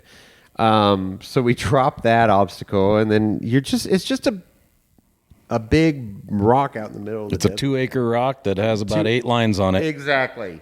So you just kind of circle around and go up and down the sides of this thing. And so then we went up this other crack line. Good traction, very good traction on this rock. Not many tire marks at all. And I'm like, okay, this is cool. And then we see like this, you climb up the crack, and then there was like this wall to the not a wall, but a mound kind of like on the top of the rock to this little ridge. And I'm like, oh, that's doable, but I don't like it. And then so I start climbing up it, and then, Brian's like directed me over to it, and I go, well, all right, I'll put tires on it. And then I regretted that decision immediately. I was like, oh, shit, the front end starts sliding over to me on the driver's side. And I'm like, oh, shit, I got to reposition. And I got the back end over just enough, and then I was able to square up to it. But yeah, that had a big drop off on the driver's side. I'd say it's about 40 feet. Straddling a spine. Oh, yeah, Dave was over on the rock next to us videoing, and he didn't want any part of that. And I'm like, okay. And then you did it. Yeah, that was After I did it, and I was like, okay. And then we thought, okay, well, that was pretty freaking gnarly. Well, then it got gnarlier when we went over this other line, just like 20 yards over, and we went up this kind of gnarly line and got to the top, and then I'm like, okay, where do we go now? Oh, no, it's straight fucking down. Yeah, and you're on that one. I believe the one you're talking about. You were also straddling a V crack. Yes. Again. So, you're straddling a crack. You cannot see what's in front of you, and your hood's straight up in the air, and then it goes from straight up to straight down. Well, and that was one of those obstacles where it's like, okay, I'm just going to back down what I just came up, and I did not want to back down what I just came up, and I didn't want to go down what was in front of me. So I'm like, what do I do? And Brian's like, oh no, you're okay, come on down. I'm like, okay. Went down that fucker. It was like 25, 30 feet of rock maybe. And then he went out and measured it afterwards with his little slope meter, angle gauge, if you will. 86 degrees. 86 fucking degrees. Free falling.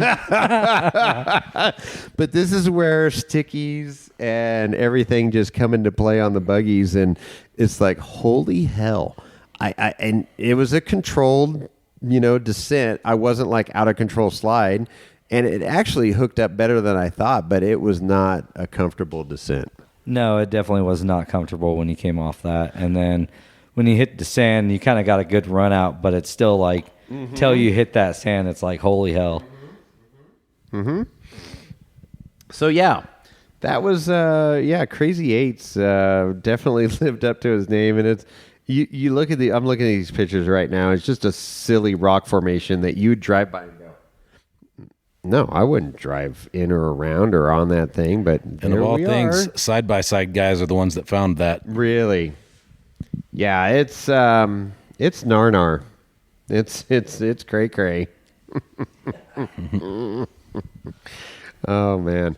So okay. Then after Crazy Eights, we went to the comp. Yeah, that was LCQ, where they were launching 3 at a time to pick who was going to go to the Trailbreaker. Correct. And it's a total new format this year.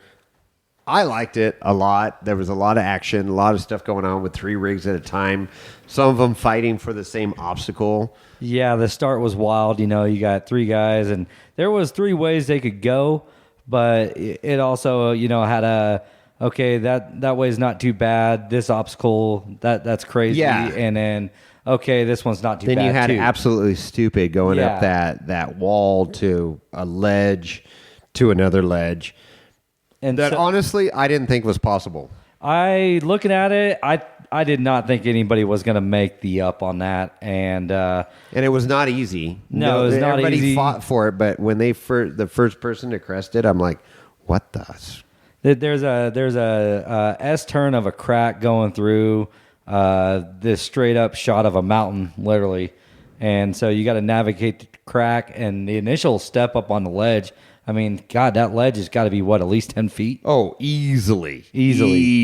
So, you're standing straight up and down when you're on the obstacle where you need to be, and it's just you're just seconds from flipping it over backwards. Correct, and it's not like if you flip it over, okay, no big deal. No, you flip it over, you're going to take at least 3 tumbles to the bottom of it. You're 60 feet up a mountain at that point. Yeah, it's not going to be a good day. No. And that's one of the another great things about Trail Hero being at this event is getting to watch, you know, arguably the best drivers in the world conquer and, you know, try some of these obstacles that I wouldn't think is possible. And then you watch them go through and you're like, how the hell did you just do that? Yeah, insane. Yeah, so it was an absolute blast watching everybody go through, and you know, there's a lot of really cool moments, you know, like that the drivers had at the start line. You know, everybody's laughing and revving their cars, like who's going to get the whole shot exactly. You know, to the best way that they think they're going to have the most success first. You know, and then strategy comes into play. Do you want to do the easiest obstacle first, or do you want to go get the hardest one out of play? So. Or out of the way first, you know, and there was a point, you know, status for each obstacle, you know, as you went up in difficulty of the obstacle, the more points you got. So there was a lot of factors in and strategies, you know, some guys did the hardest, some guys did, you know, the easiest. So it was a lot of fun to watch guys kind of like laugh and joke at the start line. One of the really cool moments was Michael Brassanini, his son Sawyer, they were, you know, in the same trio to go, and so they're just laughing and having a good time, you know, each you know, giving that look to each other like no you're going down, but you know, just having fun with each other. And it got to be a cool feeling to be out there with your son or with your dad and being able to do that sort of thing. Yeah, and another father-son team, the Melchers, Charlie and Little Charlie. Yeah, that's right. They were out there too in the same run. Unfortunately, had some mechanical issues there at the end. But man, I mean, it just insane. And the recoveries were fun to watch because they got into this crack that was just...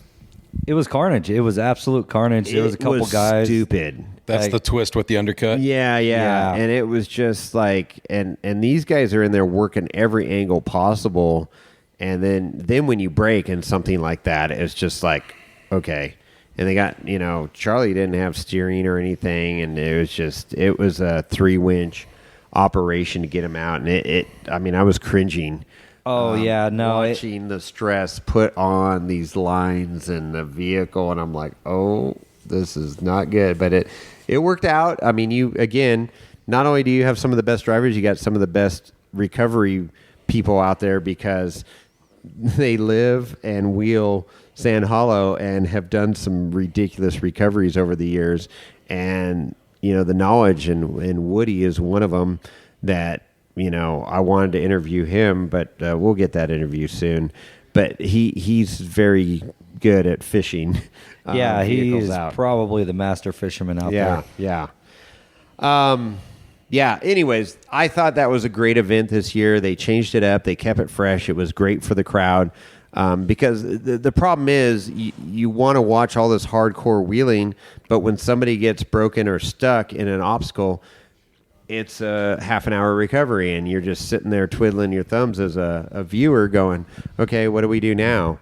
So, yeah, but it was good. That was good action and fun times. And talk about a front row seat. I mean, each course, there was 3 courses there, 3 spots, and you always if one side was crowded, you could just take 5 steps over and you were front row to another one. So there was never a bad seat in the house, and it was just wild to watch, the best drivers in the world do what they do. Yeah, 100%. So that night was lamb night. We did a special gourmet lamb night that night. It was amazing. So we had 2 anniversaries to celebrate. Pete and Lynn and Brian and Caroline. So we set them at their own individual checkered tables, and we felt so special on the podium. Tried to make it special. Yeah, it was fun. It's always we roll out some good chow and like to have a good time. So that was cool. So let's see. Now we're October 1st. Which is Wednesday now, Wednesday. And what did we do that day? We had Dominguez Falls to start. Oh, fuck, yeah. So we wanted to, maybe it was me. I think I was the instigator of this. I'm like, oh, new trail, Dominguez Falls. Let's go check it out. And Jake. Yeah, we were meeting up with Jake from Carter Tracks and Corey from Miracle Trust. And their friends, the Jakes. Was it the Jakes? Jake's from State Farm, I believe. No, well, Jake from State Farm's that, but the other 2, it was a father diesel son. Jeeps. Yeah, diesel Jeeps. And we're like, oh, we're going to go to Dominguez Falls. And we just took forever to get everybody together. And we finally got together, and we do Dominguez Falls. And I hung back. You guys darted ahead. They ended up breaking a brake line, having some mechanicals, and, getting that fixed. And it was... It was not. What did you say? What was your line, James? This was one of the lines of the gas. It was not worth the gas, and it was not worth the gas. It's still a pretty rough trail. It's so new. Yeah, it's not burned in very well. And then, I think it was actually rated an 8, but I think it was more along the lines of maybe a double Sammy or like a 777. Right. I think it was more like a 6 or so. So it wasn't, we were expecting a harder trail, I would say. And it was just kind of all over the place. The trail, darted off, 500 yards one way and then wrapped on itself 8 times in a 100-yard span. So. And then it was in like a creek bed that was pretty cool. Yeah, the creek bed was cool. And then there was so it was going slow. And then you guys are like, we're taking off to... Where did we head after that? Oh, that was, let's see, Uncharted. And that was another new trail. And I go, I can't miss this. And I'm on the radio with you guys. I can't see you. I'm on the radio, win for the ham radio. And I'm like, where are you guys headed? Okay, Uncharted, where I want to go. And there was an exit out of this creek bed that was pretty western. Yeah, it was very vertical. I'm like, I got this. And I see you guys fucking drive by above me. You're like 15 feet above me. And I'm like, oh my God, there's my people. And so I told Christy, I'm all, hang on, we're going up this hill. And we and got right up that hill and right in behind you guys. And literally you're like, you got to hurry up because there's a trail group behind us. And I looked to my right and there was like 30 vehicles behind you guys. And I'm like, okay. And we darted in and we got it. And I called Corey and go, hey, we're bailing. We're going to go do some some stuff. We're going to do some buggy things. Yeah. So At least we thought. yeah. At least we thought. So, and it's way out there. Uncharted territory, 10 rated. Yeah, and we got out there. It's way out towards Unforgiven and the dinosaur tracks, which Right. if you know the area, it is out there. It's way out there. And being where we were at, we were halfway there, so I was like, okay, we're here. Let's go check it out. Mm-hmm. And I got halfway out there and couldn't quite find it, so we tagged you in, I think. Yep. Tagged you in to lead. You got us there, and then we got to this, I don't know, this crack in this valley of this hillside, and we're like, we think this is a trail. Yep. And of course, everybody sends out the guinea pig first, which is always me. Mm-hmm. And so I jump. Mikey. In front. Yeah, jump in front. See if he likes it. Yep. And so we start going down, and you can't hardly see a track. Nope. And it was still pretty. Had some vegetation there that had grown up through. It was there. I don't know anybody that had been on that trail. There was no evidence that. Well, with anybody- the flash flooding that's been happening the weeks prior, it's unless someone's been there recently, everything, the desert takes it back. No, well, that's it. And then you came up to this, like, what was that, 10, 12-foot drop-off? Oh, it was huge, and it was like an undercut waterfall drop Yeah, off. it was beyond 90 degrees. Yeah, it was. I was like, okay. It's like a 112-degree undercut. I was like, we're done here. And then, I looked to my right, and I'm like, oh, we might have another way around here. So we got out, kind of scouted it. But, that whole trail was not Sand Hollow. That trail reminded me of something like Fordyce or Johnson Valley. Oh, Johnson Valley on high. Yeah, everything's loose. Everything's rolling underneath you. I was having flashbacks of Medusa, So which wasn't good. Yeah, we ended up making it up the side, and then it was a pretty big drop down, even, this loose, bouldery hill. And so I dropped down there, and Brian dropped, and then who else dropped? Was it one more? Or was I was hanging back because I was just Dave listening dropped. to you guys. Dave did drop. Dave did drop, and I ended up going way down there quite a bit to kind of investigate the trail to see if we should keep going, and everything just pointed to single track. It was a single track trail. Get the fuck out. Yeah, it was like, I'm done here. So we turned around and go back up, but that hill that we came down, it was no joke. Now you got to go back up it. Well, and I was able to make it up, and then, I'm really sure, not downing, Brian's driving ability, but I don't think the Cowie could have done it. It did not have the suspension travel to get back up that. Well, and then here's where my experience kicked in. I was like, okay, you guys go see if there's a trail down there. I'll stay at the top. If I need to winch anybody back up, we got a solid rig to winch to get back up. So that was my thought process. That, and I didn't want to fucking go down to uncharted territory and have everybody screwed up down at the bottom, and then we're cutting a new trail out. But we were on the trail. I mean, CartoTrax maps are very, very accurate, and the fucking dot was right on this trail. And I'm like, there ain't no trail here. I mean, it's like your sagebrush and, rocks, and there was no signs of a trail that we were on. But according to the CartoTrax, we were on trail. Yeah, no, we were smack dab in the middle of it. Yeah, so. I got to call Jake about that one and go, what is this trail? And maybe he's never been on it either. Yeah, I missed all that part. I had to steam out to the side-by-side shootout. Oh, that's right. You had to go do some douche cube stuff. Yep. Yeah.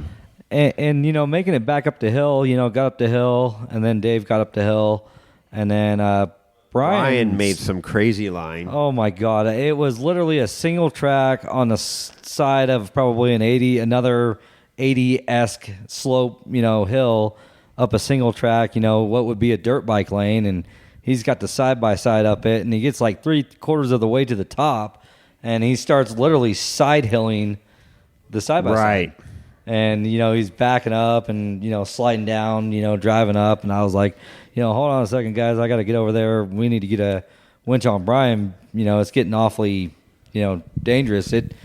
And if he would have rolled to the bottom, that would have been a really bad day. That would have been a helicopter ride. Oh yeah. So I went. By the time I got over, though, he had popped up, and I'm like, "You did not just make Yeah. that." How'd you do that? So yeah, I can't believe they made that up. So, but yeah, so we decided from there. It was an easy back out from there. We found another way out.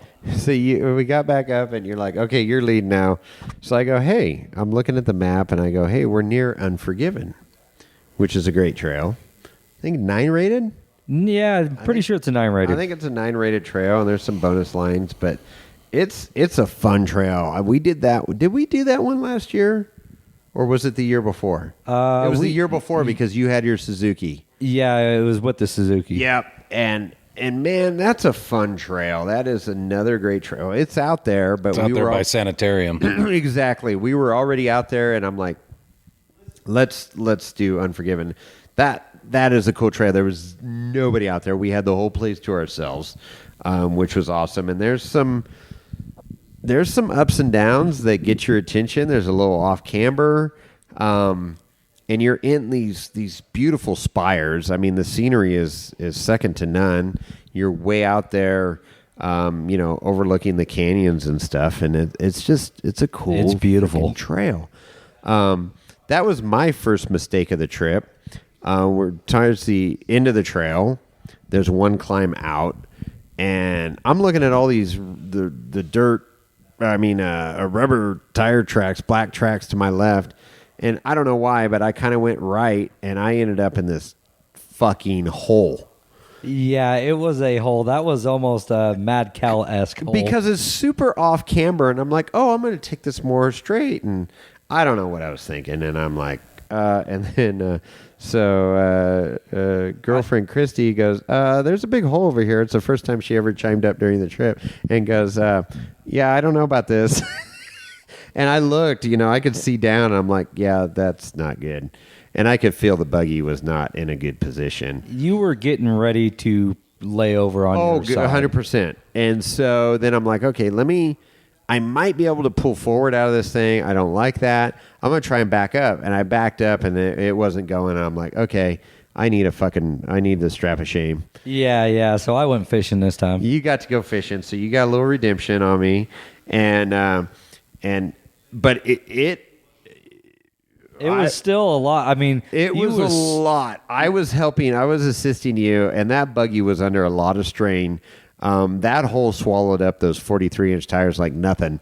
And it swallowed the front half of your car. It did. The front half of the car was gone. And I'm like, okay. And then but once you had the strap on me, I was like, okay. And backed out of there, and I'm like, okay, what the fuck? I don't know. I wasn't just had. It was so steep. Even though you were assisting, you were still dragging my buggy forward. Yeah. Like that was a hole. Yeah, it was a hole. So backed up out of there, got on the correct line, and went fine, which is off camber and not comfortable, but way better than the line that I chose. Right. And then you got the steep climb out up this rock wall. And that's the end of the trail.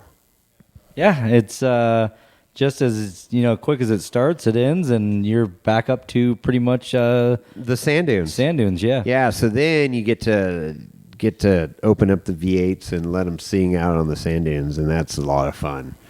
Yeah. It's an absolute blast. You can run through the banks of the dunes and.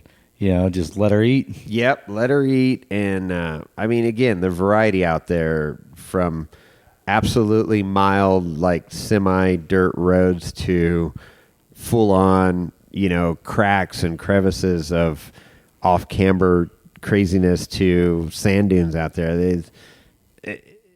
You can have fun in any vehicle out there, and people that say, oh, well, sand haul is too hard or too easy. Well, you're not doing it right. Because there's something for everybody out there. And it's so condensed. I think from the farthest part of the park, as long as you're running on your own power, you're never more than 15, 20 minutes back to camp. Right? And that's it. And that's another great thing about it. It's like, if you get lost out there, you have no sense of direction. Just look for the lake. When you find the lake, head towards it. Don't go off the cliff. Right. Head for the lake. You're really contained there. You can't mess up. Yeah, exactly. All right.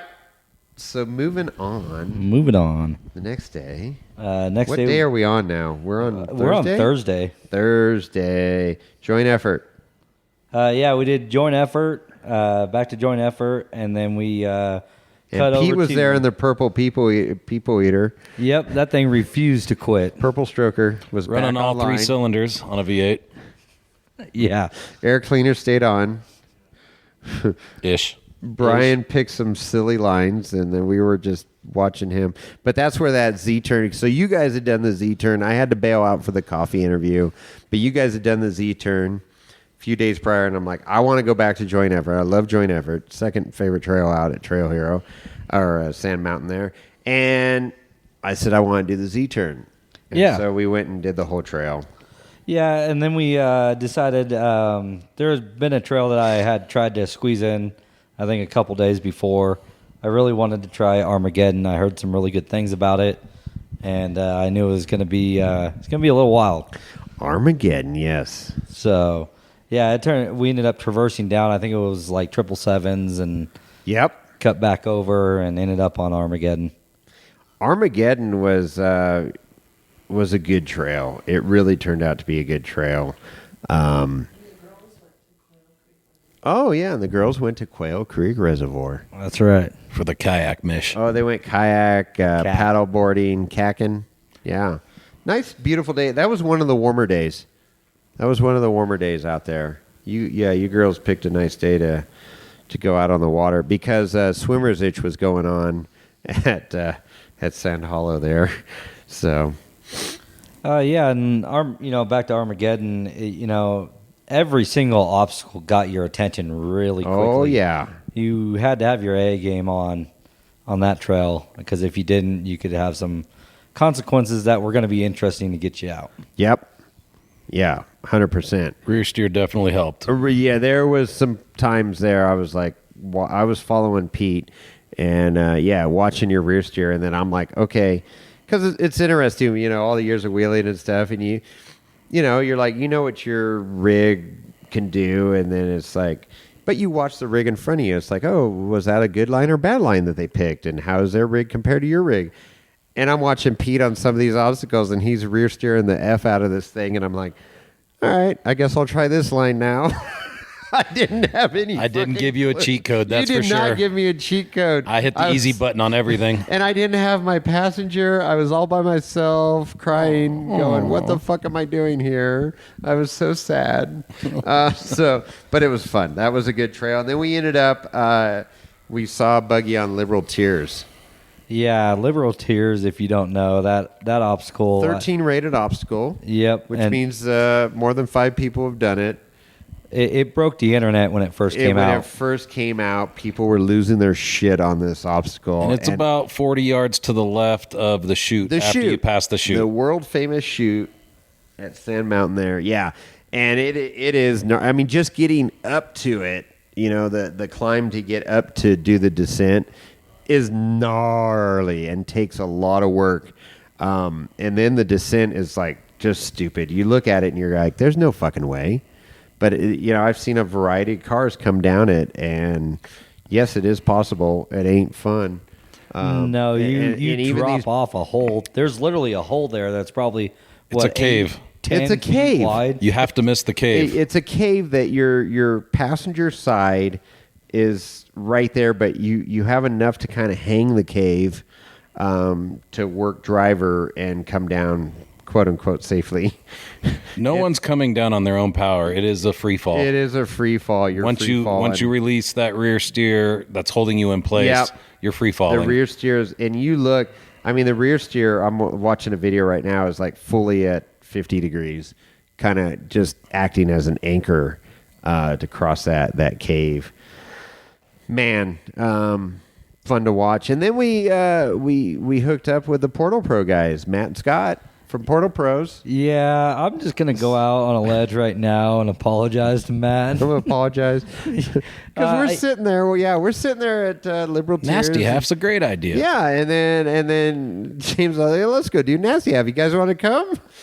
Yeah, not thinking twice. Their Jeep is beautiful. It's set up great. Well, and we got to test the portals. Yeah, got to test the portals. And, I made it up that one in a Suzuki, so I was just thinking to myself, oh, they can make it up in that Jeep, you know? Yeah. And, you know, as soon as we started diving into, you know, Nasty Half, I kind of realized, man, I led those guys astray. But the good thing about Nasty Half, there's almost a bailout for every obstacle. Pretty much, yeah. So you get can to go that around. wedgie about 5-6 obstacles in. Correct. There's no bailout. You got to back out at that point. And it has just door panels written all over every rock on the way God, up. yeah. Once you get locked in, I mean, it'll cave in the side of your full Yep. body rig real easy. Yeah, and they were in a 4-door JK. Yeah, nice JK. So we were hitting that trail, looking at it. Yeah, like at the 1:30 time frame, we were coming up to the wedgie, and we had to get back to camp and get set up because that was Thursday, which is Trailbreaker. Trailbreaker. And Trailbreaker is always fun to watch. It's one of the reasons why we go there, Right. if not the main reason. Yeah. for So that besides the event. wheeling. Yeah, 100%. Trailbreaker is a trail that nobody's been on. And let's see if you can do it. And all the drivers are sequestered to a tent, so they can't watch other drivers' lines.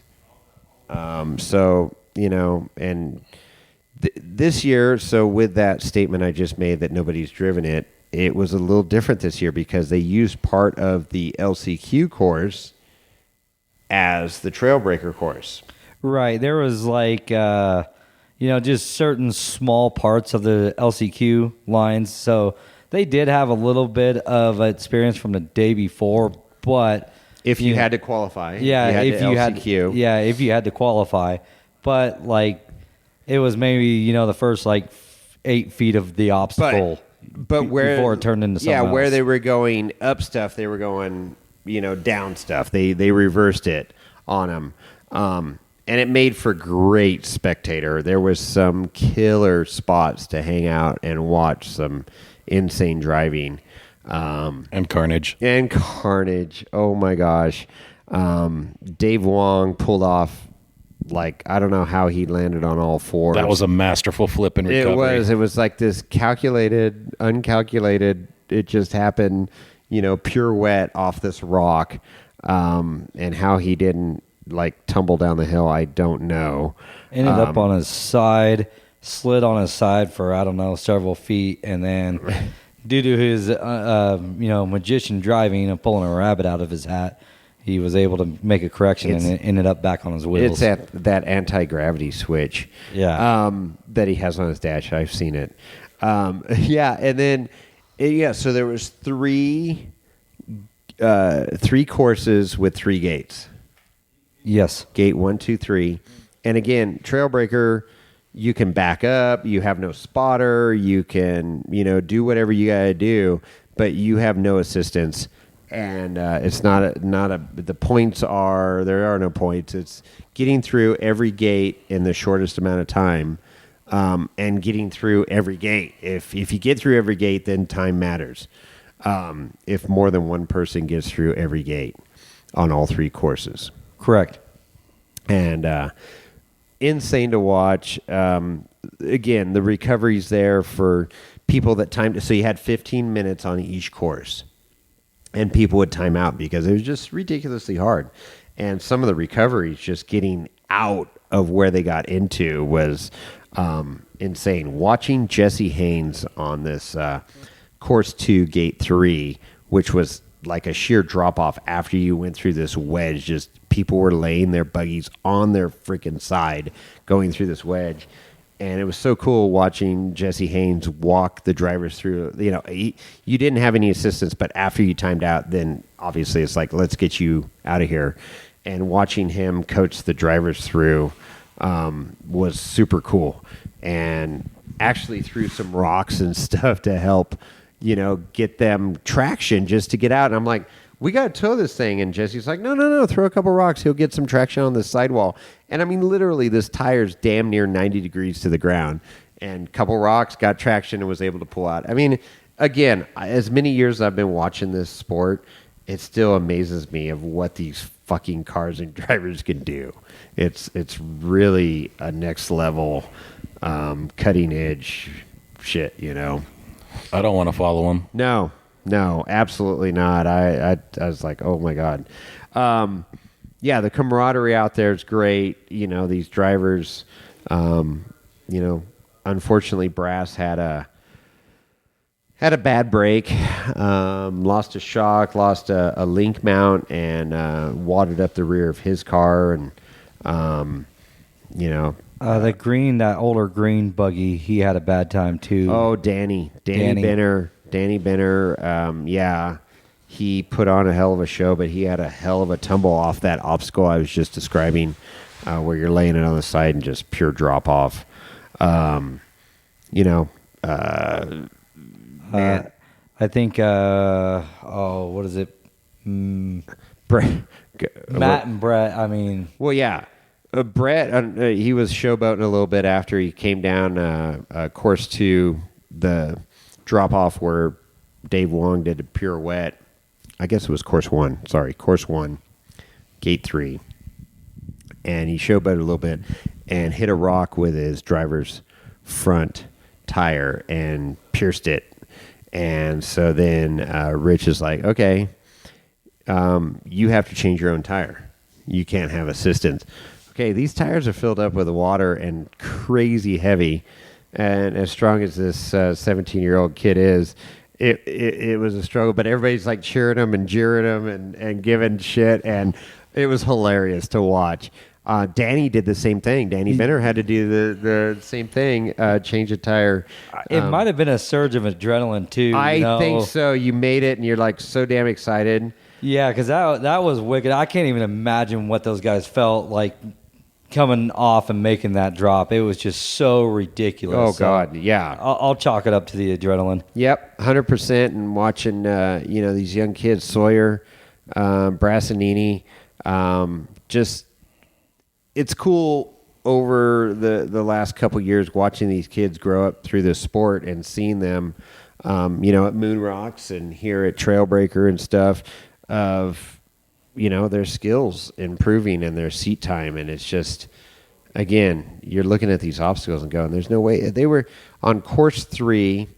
I believe it was gate 2. Is it gate 2? Gate 1. It was like a wall to climb.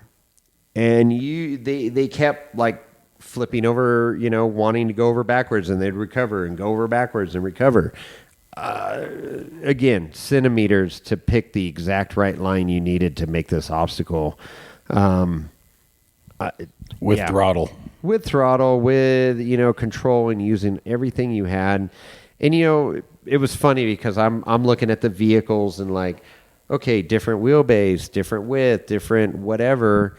And there was no secret sauce to any of it. I mean, it really came down to knowing your vehicle and pushing, you know, your vehicle to the extreme.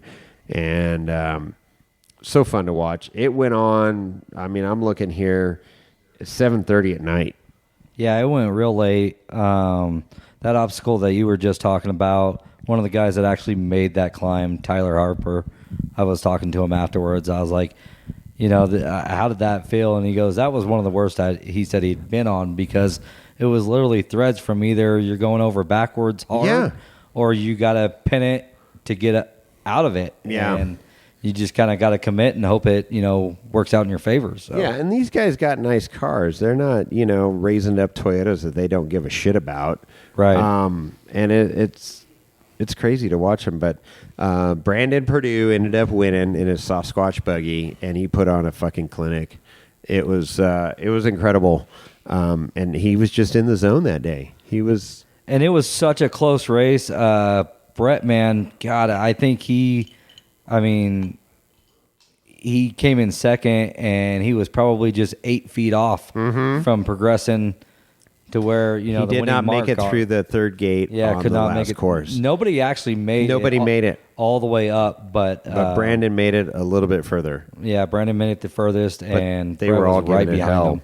So, and it was just crazy to watch. And, you know, even though you were out there all day, I mean, you never wanted to leave because you were going to miss something just incredible, something that, you know, probably is not going to happen again kind of thing. So, you were on the edge of your seat the entire day, and it was just amazing. I was tired because I was running up and down every course, getting photos and video and stuff, and man, I was like, okay, I'm ready to go back to camp and chill. I don't even remember Thursday night. Yeah, no, I think everybody went to bed early. I think it was night. a pizza night. Was that pizza night? We'll go with yes. Okay, I think it was pizza night, which was perfect. So then Friday, which was We Rocks, but did we do a trail? We did something that morning. You guys took off way out there. I was having a little bit of issues with one of my TSL tires. I have a patch on it, and it's been vulcanized, and it's done really well for about 2.5 years. It's pretty good. And the outside patch on the tire where that's right, where it gets ground down on all the rocks and stuff like that. The patch finally came off. It was still holding air. The inner patch was fine, but I don't know where you guys were. We went out to that new trail called Ridgeback, and we drove, and it was way in the fuck out there. I'm so glad I bailed on that. And so yeah, you bailed. You were done, and we went out there. And it was over in Warner Valley camping. The next week I was camped out in Warner Valley. We were that far out. About 100 yards from that trail. Yep, exactly.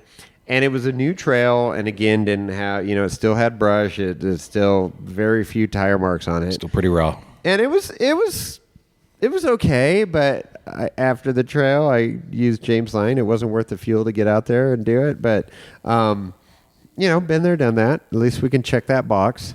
Yeah, so I'm glad you guys came back with the trail report, and I missed that. Yeah, it was okay. Yeah, but your bingo card's filling up. It is. You're the checking bingo boxes. card, and we were wheeling, and there's no bad wheeling days. So, but then We Rocks was that afternoon, and it was over right by there. Trailbreaker. Yeah, on the way over out. by the water towers, like where the main entrance was for this year's Trail Hero.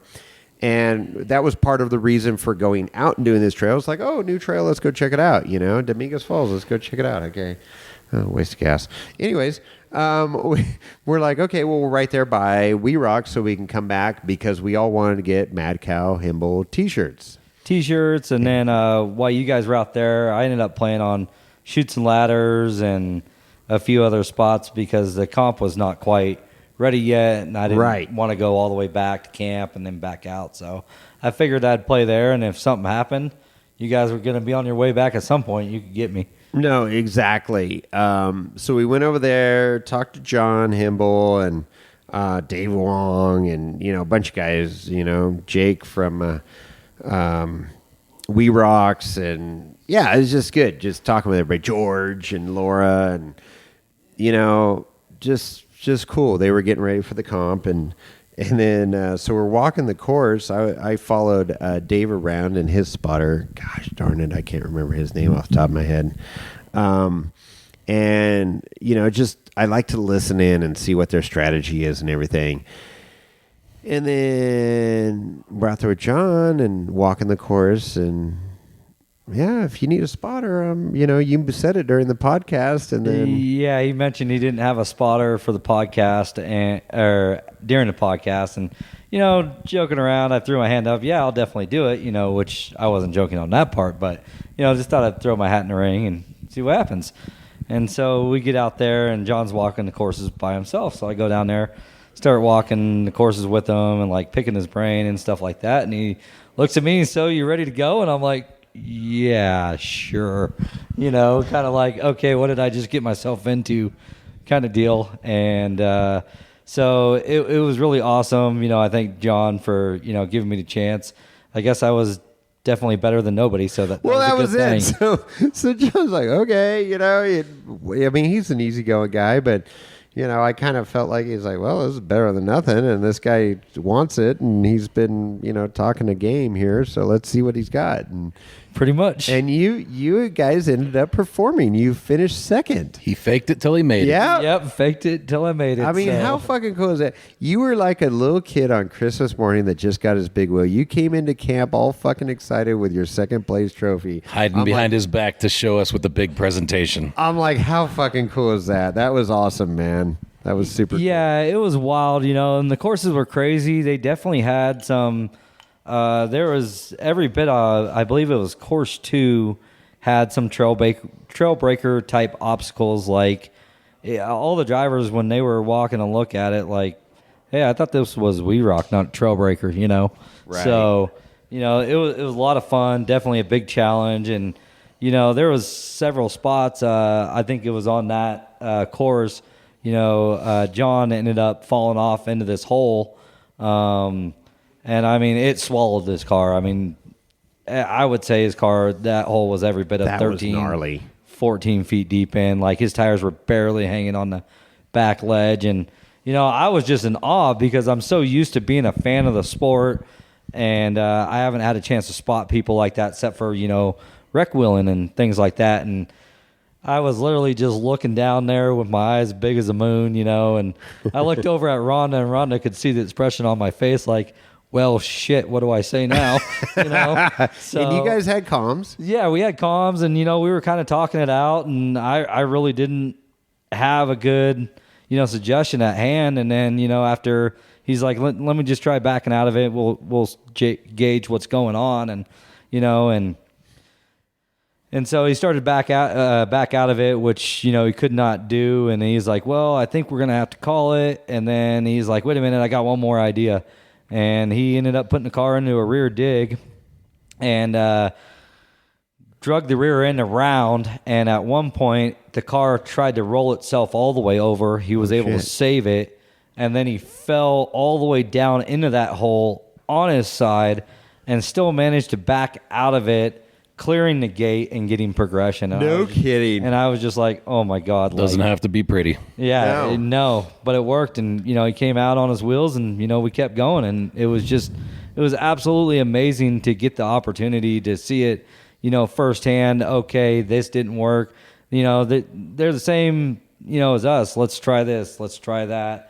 You know, at that point in time, and see what sticks to the wall and see how you can get out of it. Let's not forget that during Trailbreaker, LCQ, he broke back. Yeah, that's ring and pinion. Yeah, lost a front ring and pinion. Yep. So he had to rebuild it. He had a day or two, I guess, there. But, you know, cha-ching, cha-ching, cha-ching. You know, credit card on the dashboard. Credit card on the dash. But I mean, how cool is that? That was. I was excited for you guys when he's like, "Okay, you be my spotter," and I'm like, "Oh shit, this is getting real." And you were all in, and then you came back with a second place trophy. I'm like, "Fuck yeah, that's pretty cool, man." Yeah, it was super cool.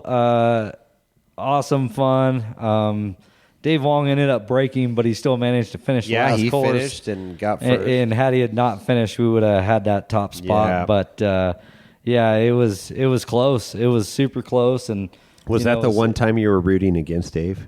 Absolutely. I was going to go over there and let the air out of his tires, but there you go, nice. I got caught. But yeah, no, it was a lot of fun and just a camaraderie that everybody has, you know, out there. And you know, we completed one of the courses, and one of the coolest things, Sawyer Brassanini, like I was walking away, he knew I hadn't spotted before, and, you know, he gave me a couple tips as we were on our way to the next course. So it's just super cool how everybody wants to see everybody do well, right, and help you get better, and it's just awesome. It's a great sport. Yeah, the camaraderie is insane, and yeah, when it comes down to competition, everybody's game on, but, you know, in between, it's like, okay, here's what you need to learn or do. And that's cool that they kind of embrace that with you.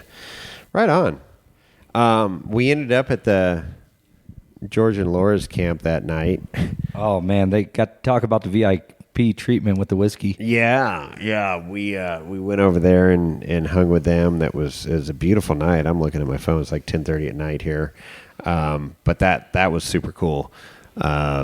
Yeah, Jason Reese was there. Yep. George and Laura, and I think Tyler was there. Yep, Tyler Harper. Yep, and then there was one more, and man, I'm bad with, or two more. George and Laura, yeah. There was a couple other camps there, but they were already sawing logs, maybe. Yeah, probably, or yeah, who knows? Or they went out and had another good time, like everybody tends to do. So then we corralled George and Laura and said, "Hey, we're going to do a podcast tomorrow morning," and you're like, you know, come on over. We're doing corned beef hash and eggs, and then we're going to record a podcast. And sure enough, they showed up.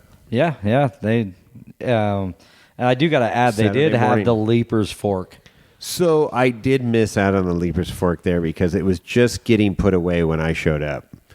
And I'm a little bitter Bob about that one because I love Leapers Fork. And I told them about our experience at Leapers Fork because Dave Wong and Jennifer said, hey, we're going to do this distillery tour, blah, blah, blah, Tennessee. And I'm like, you got to go to Leapers Fork. And so they went to Leapers Fork on my recommendation. And then I didn't get to enjoy. Well, if it makes you feel any better, I definitely had enough for both of us. It was so. oh great, thanks James, I appreciate you taking one for the team there. Hey, I'm here for you, buddy. So yeah, George and Laura showed up the next morning and had breakfast with us, and then we cranked out that interview, which already aired right before this one. Yep. Which is awesome. What a great couple, a lot of fun, salt of the earth people, and they're passionate and just freaking love rock crawling and competing. And even after he wheeled over his wife or girlfriend at the time. So, yeah, crazy story. Must be love. If you have not listened to that episode, go back and listen to that. Shannon Campbell, Jesus, whiskey. Shannon Campbell signed his dash because, he's got the Cadillac, the Psycho Billy Cadillac chassis that Campbell built. And it's super cool. And they're just great competitors and husband-wife team now that's just out there just killing it with a stick shift. Yeah. I can't believe they are still doing that comp and a stick shift. So, and then we went out and you're like, okay, let's do declined. yeah, so it was Just like an our 11 last rated day. trail. Yeah, it was our last day. Saturday. And Saturday. last chance to wheel, and I wanted to go out with a, With a bang. With a bang. Why not do Yeah, something let's really get tough? an axle bang in there. So we looked at decline. We've heard so many people talk about it, and we've been wheeling all week, and it's funny because as many years as we've been there, and then you get out there and you're like, okay, yeah, I know what I'm doing, and then you get your buggy feet underneath you, and then it's like by the end of the week you're like, oh fuck, this is nothing. 90-degree slope, let's do it. right, and that trail did not disappoint. Holy hell, it did not. It was wild. The first, or not the first, I'd say about the third obstacle in, there was a gnarly waterfall-esque crack that you had to, that had like an up and over with an up and over. It was not good. Yeah, big old knob on it. I'm looking at the videos right now.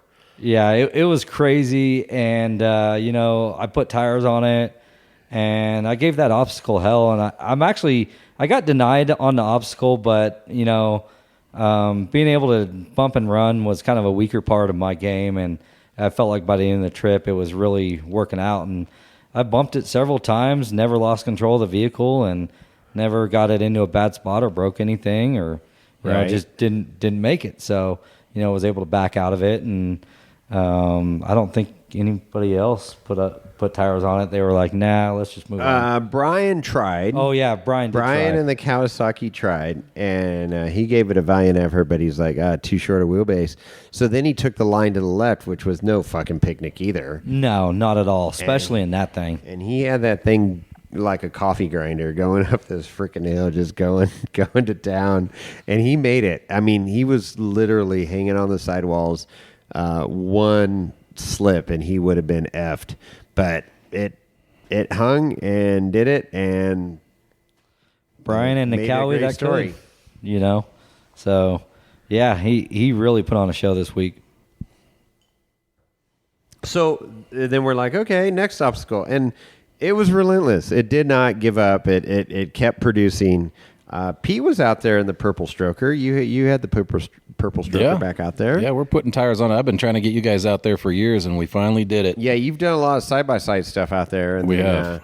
But it's a gnarly fucking trail, man.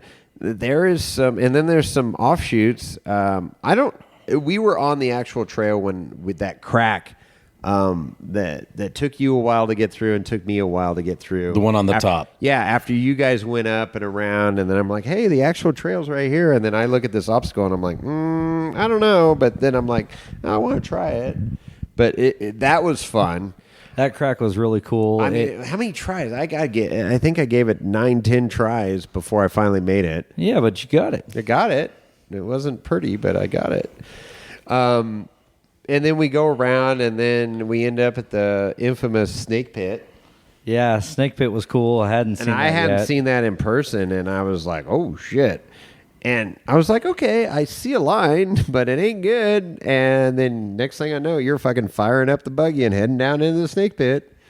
It was, it was definitely one of the highlights of the trip, making snake pit. Heard a lot about it. You see it on YouTube and stuff, but till you put tires on it and get down in there, I did not, even from the top, I did not understand how much of a drop it was into snake pit. Like, you're down there, you're 20 feet down in a hole. I'll take the over on that. Yeah. So, and it just, it went smooth. It was pretty tough. I had to jockey the buggy between front and rear digs to get it over the main part of the obstacle where you got to straddle the holes, but yet still climb the wall. And so it was such a steep wall when you come up to it. You have to do a front dig to get your front end to climb. Yeah. Well, you did such a great job of keeping your hood level. Yeah, you did it. Yeah, you kept your buggy level. And you readjusted a few times. And again, that's the experience being out there. It's like, if you start getting a little fucked off, you're like, okay, I got to readjust. Do I do a front dig, rear dig? What do I do? Back up, forward? I don't know. You figure it out, and you're like, okay. And that's where the patience comes in, which is kind of hard for you. Yeah, I'm not a patient guy. It's kind of like, let's go, let's get it done with. Do it now, Do it now. So I tell you now. Yeah, listen to me later. It was just crazy how it all clicked, And I've been very fortunate and been around a lot of people who have mentored me. And one of the pieces of advice that worked out great in that situation was one from Glenn Plake. He says out there at Sand Hollow, if you're keeping your hood or your roof level, you're doing it right. That's a good call. And so that was one of the ones, I kept in my mind. And then also one of the years we were out there with Randy Slauson, I was having trouble making some of the climbs, and he told me, go higher on the wall than you think. Yeah. And that's another one. And that one, I went higher on the wall than I thought. So both pieces of advice, really came in handy. Exactly. And those are the things you pick up over the years. I mean, I've said it 100 times. I've learned more about four-wheeling at Sand Hollow than I have in all my years in the Sierras over here. And it's just because it's that extreme. And, one of the biggest takeaways I learned, because you get out here on Fordyce, Rubicon, whatever, you put it in 4-low and you just stay in 4-low all day. You're driving. And out there, you got to get creative if you have a non-rear steer. You got a drag axle buggy. It's like, okay, you got to take the front out. You got to do front digs, rear digs.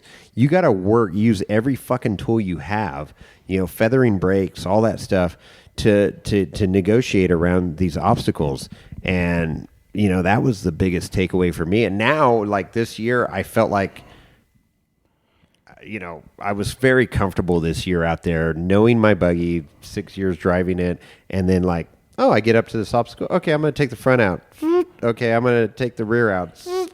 And it did really well. Now, granted, I had brand new tires, but I was like, between the new tires and my experience in that buggy out there, it was a very enjoyable year. And with all that knowledge and great equipment, and using all the tools in your Felix's bag of tricks, it's still not enough sometimes. It's still not enough, no. No, and part of that, snake pit, I got a little bit lucky. I got halfway over the climb. I was all the way up on the walls, and I was starting to descend off the back side, but my left rear started to slip. And it did slip down in there, and, like Jason pointed out, I was able to do a rear dig and, got that tire back up on the wall. But even then, it still almost wasn't enough, because as I progressed out, how bad that hole dips down in on your driver's side. I was fortunate enough that my buggy's got a lot of flex, because it used every inch of it. Oh, it God. barely bottomed out there and kept me from not going over. So Yeah. Yeah, very well done. Thank you. Top notch, Danny. We came back to camp, and then we went to the vendor show because the vendor show was like 20 minutes away at the fairgrounds. Yeah, 15, and 20 minutes away. last day, you never know what you can score at a vendor show on the last day. Well, yeah, and I got to say, it was a huge vendor show. It was great. It was fun seeing a lot of familiar faces and chatting it up with people. There was some great products there. We spent a few hours, and they had great food booths there, food trucks, if you will. Had this freaking brisket sandwich that just kicked ass. Had the same one. Yeah, you had the same one. So it was good. So good. It was messy as AF, but it Worth was, it. It was totally worth it. If it's not Elbow all drip lines. if it's not all over your face. It doesn't belong in your face. Yeah. That was cool. And, the concerts were hosted there. And we kind of thought about going to the concert. Was it Rodney Carrington? No, who was Rodney Atkins. Rodney Atkins, not Carrington. Rodney Atkins. Carrington does some funny stuff. Rodney Atkins, and we kind of thought about it. But again, this was the con of not being at, camping at the event per se this year. Is it's like, okay, we got a concert, now we got to get our way back. So we Gate punted. times don't line up. Oh, and that's the other thing. So the crazy thing about Sand Hollow Park is 10 o'clock, the gates close, and you can't get back into your campsite unless you go through Sand Mountain, the BLM land, and come through the tunnel back to your camp. That was washed out with the previous flash flooding. Yeah, which is possible, but it ain't, you're not taking your Ford Focus through there or something. Or your tow rig. You got to have some kind of setup 4-wheel drive to get back to camp if you don't get through that gate 10. So that was a con. Would like to seen him, but we did all right. We had a good time that night, and I had a blast. Packed up camp, and got ready to leave, but I wasn't ready to leave yet. A little extended vacay. We got majority of camp packed. You guys took off early, like 5:30 in the morning or something. Yeah, about 5:30 we were out the door. Yeah. And a few, Lenny and Isaiah left early the day before, right? They left the day before. So camp was pretty quiet that night, but it was nice. And I'm like, I haven't run the entire Fallen Trail. I got to do that. So Sunday morning's the morning. And I'm like, Double Sammy. I haven't run all Double Sammy. So we went out and ran Double Sammy to the Fallen, and nobody was out there. It was freaking awesome. Weather was great, and loaded back up around 12:30-ish, and started working our way back home from that point. But it was Dave Ainsworth, Tom Rosa rode with Dave. And it was just Dave and I, just the two of us. So we motored along pretty good. And then I was on a mission because Corey called me up and he goes, "Hey, if you can get the Miracle Trust banners for me, that'd be great." And I'm like, okay. So that was the goal, was to go up after Double Sammy to the chute to get the banner. Well, they'd already been taken down. I go, oh shit. Okay, we're going to go over to the Fallen. So we go over to the Fallen to run Fallen.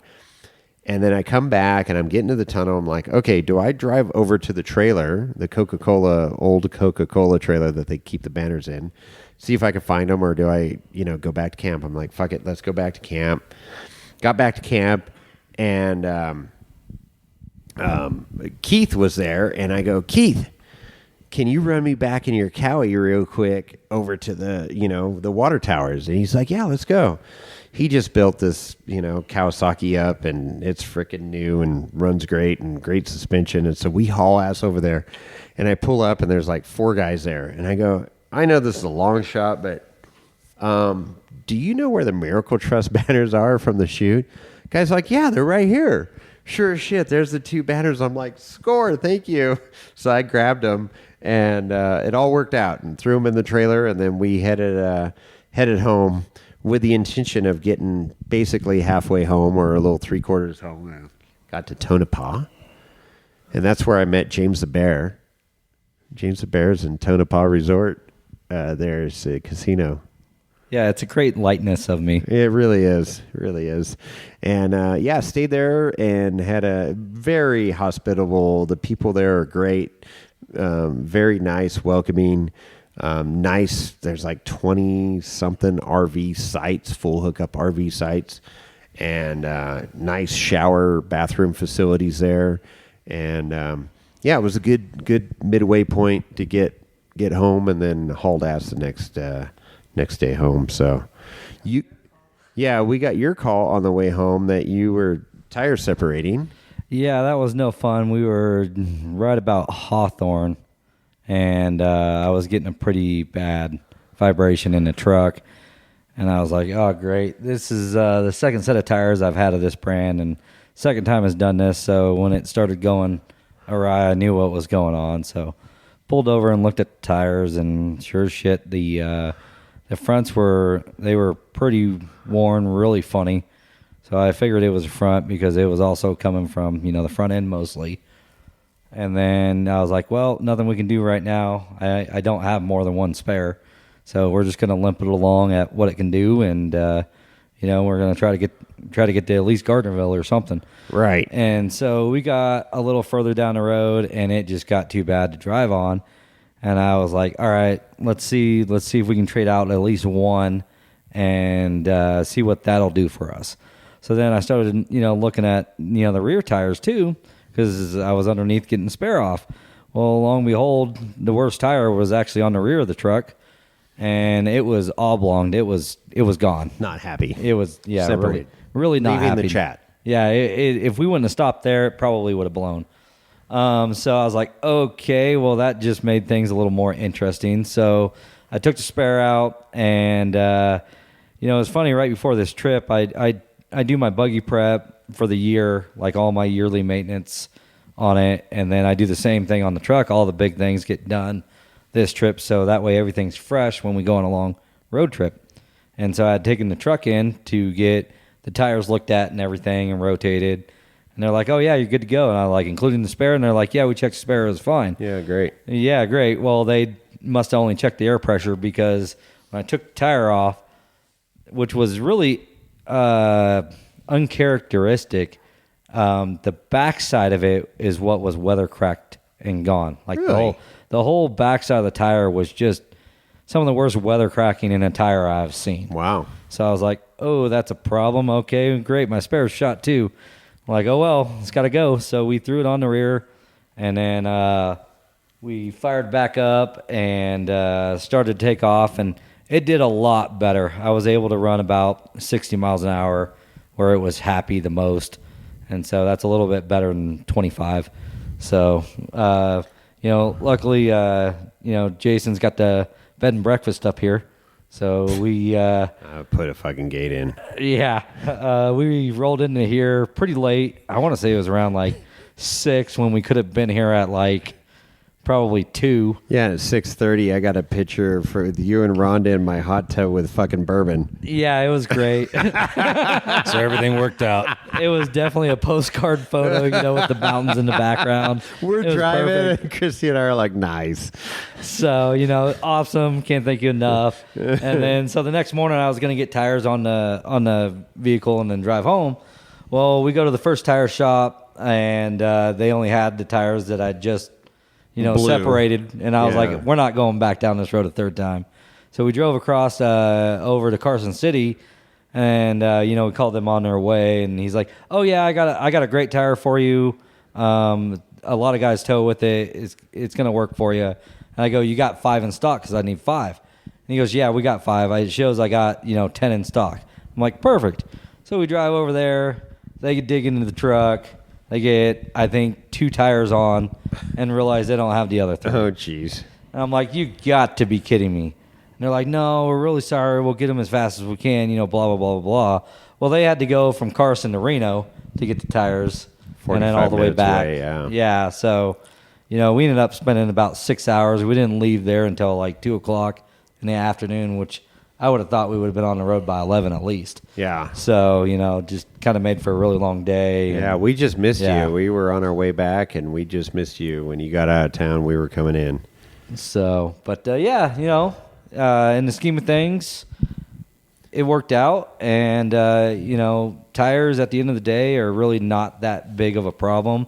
There's certainly more that can go wrong than just that. So Well, and yeah, so you talk about it, and I'm like, oh, that sucks. And then I developed a freaking vibration out of Tonopah, and I'm like, oh, I thought it was trailer tires. I just put new trailer tires on, but I didn't balance them, I'm like, oh, it's trailer tires. And so I just chalked it up as that, and get home, and I took my trailer tires off, went and had them balanced, put them back on the trailer, had the camper off the truck, hook up the truck to the new balanced trailer tires, take it down 395, and the vibration's just as bad, if not worse. And I'm like, what the? I go, something's wrong with the truck. So I'm like, driveline or something, right? And so driveline's fine. I'm checking everything, and I look over at the passenger rear, and it's got a goose egg in it. It's separated. I check my tires every stop, and especially towing and stuff, but it just was in one section, and I didn't see it, and I'm like, holy crap. So yeah, I drove from Tonopah back, what's that, 200 and something miles back home, and made it. But yeah, just we put, it sucks, single axle trucks with our weight of our cab over campers and towing and stuff. It's a lot. These were Falcon Wild Peak tires, had 43,000 miles on them. They're rated for 40,000, warranted for 40,000, I should say. And so technically I got my money's worth out of them. 2 years. yeah, I cannot say the same. I had the Backcountries, and they are the Les Schwab brand, and my tires were rated at 40,000, and I didn't even get 20,000 out of them. So it was just like, okay, we're done here. After the fact, when you start looking into things more and more, I don't think the tire was really. It was meant to be on the trucks, but I don't think it was not a 10-ply tire. So yeah, I was asking a heck of a lot out of it. It's a load rating E tire, but yeah, just not there. But yeah, so I ended up. So what tires you end up going with? I couldn't even tell you now. I've already forgotten. Oh, okay. But from what they said, it was definitely a lot higher grade tire. And normally I wouldn't have gone such a higher grade because, price. All 5 tires I was looking at, I think somewhere around $2,000 for tires, or a little more, Yep. But because of the mileage credit, that's one reason why I deal with Les Schwab. They gave me somewhere around like $900 in credit. Okay. Oh, wow. So Nice. $800 in credit. So I was like, yeah, let's run them. So, but I'll tell you right now, I've had no complaints out of them. There's 0 road noise, and they're a 10-ply. So Okay. and I can't believe the ride out of them. Normally, I go with low range E, not a 10-ply, because of how hard and stiff and they can be rough ride. But man, they're smooth. Yeah, They're we'll smooth. see. So they I'll have to hold get up. the name again and see. Yeah, I ended up. that information I for had you. Goodyear Duratrax before, and really liked them in the winter. And I put a chain link through one of them up on Highway 80, and compromised it. And then that's when I went to the Wild Peaks. So now I'm back to Duratrack, the new RT Duratrack, Wrangler Duratrack. So we're going to give them a whirl. Tread looks great. They drive great. They're pretty damn quiet on the road. I'm surprised. So we'll see how they do this winter, and hopefully they're rated for 50,000 miles. So we'll see. I'm going to put them to the test. Yeah, the ones I got were rated for 65,000, Holy shit. which is crazy. So the guy told me if you come out on the right side of the warranty on with Schwab, if it happens again, you're going to really make out like a bandit. And I was like, perfect. Well, this is a good takeaway, though, for the people that are traveling across the country on a Sunday. Yeah. Not a lot of tire shops open. No, and Be ready. And checking your spare, knowing that your spare has air in it. One, because everybody, it's outside, out of mind, and you don't look at your spare until you need your spare.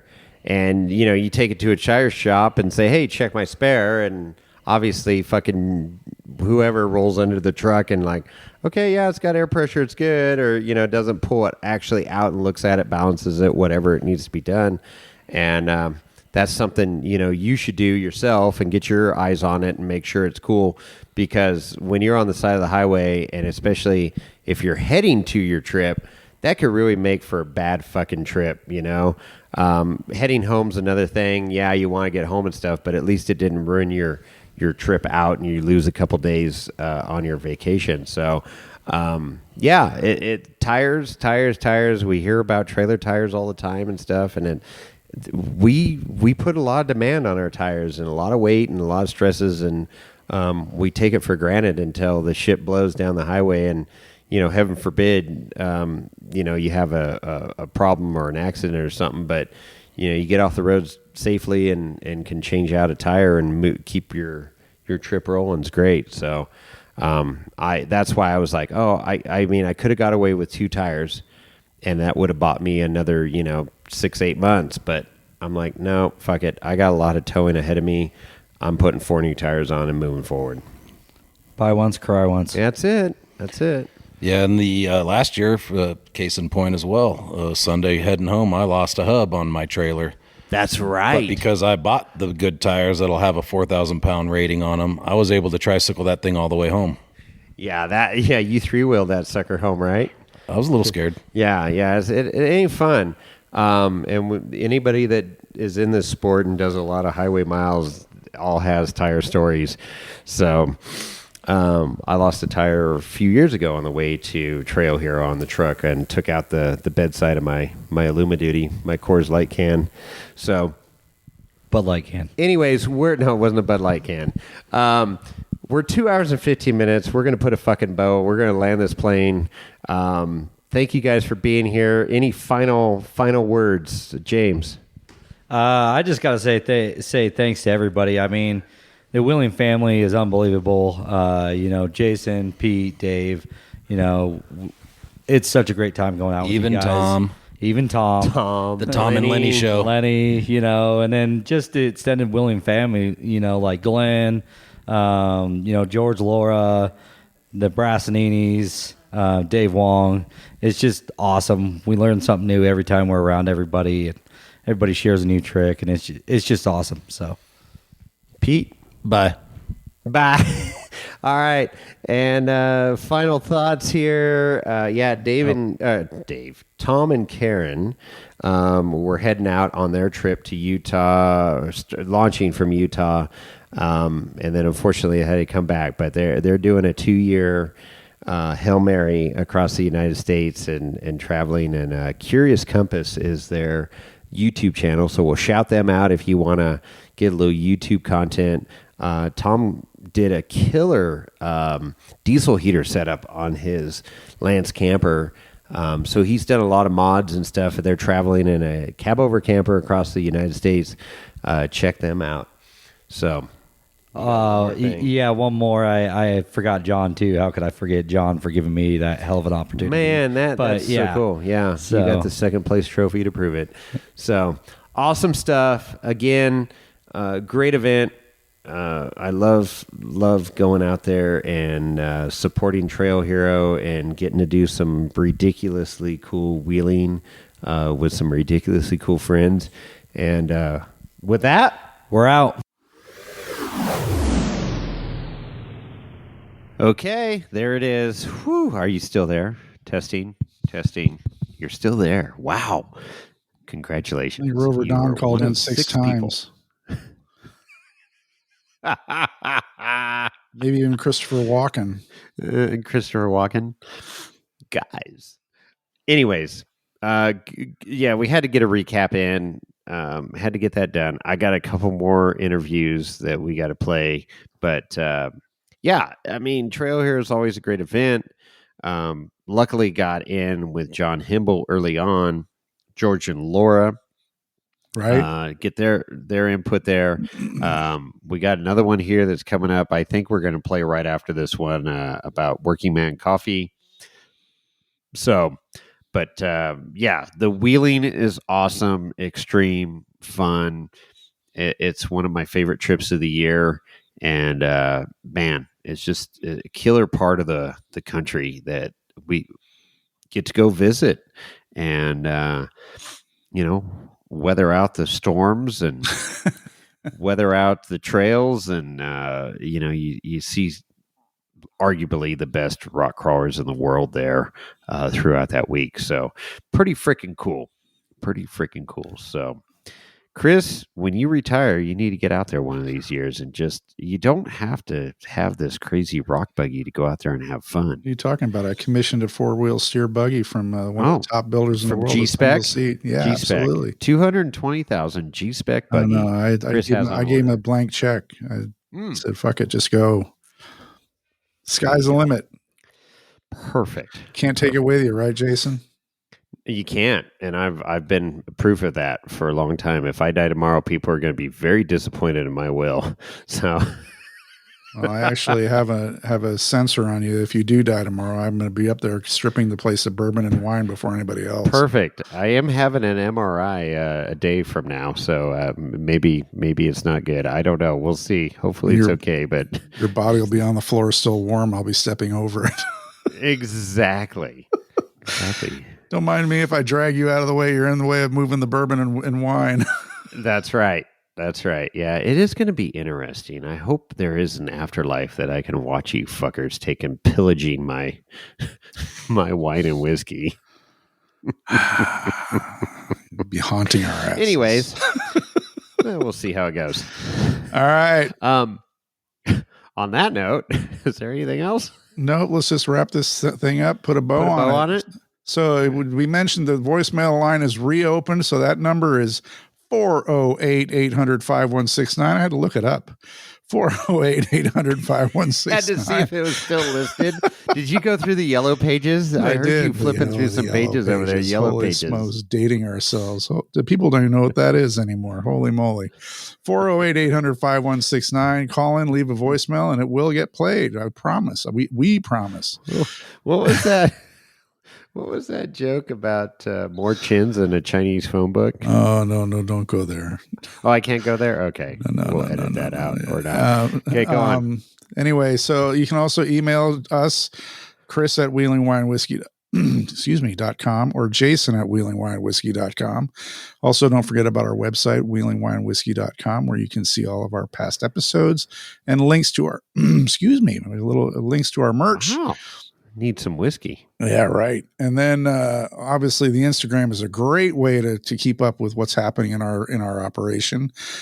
Jason's exciting things that he's doing all the time, and my not so exciting life that revolves around dealing with. It's about to be exciting. I hope so.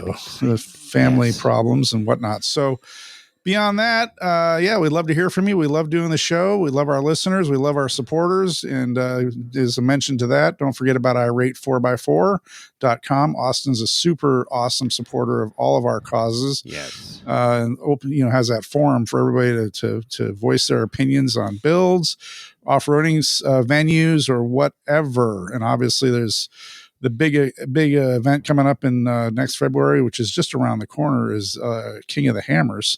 And there's some news regarding that. I guess there's been some purse stuff, and there's been some land use stuff, and there's all this other stuff that will be brought up in future episodes. But we'll see.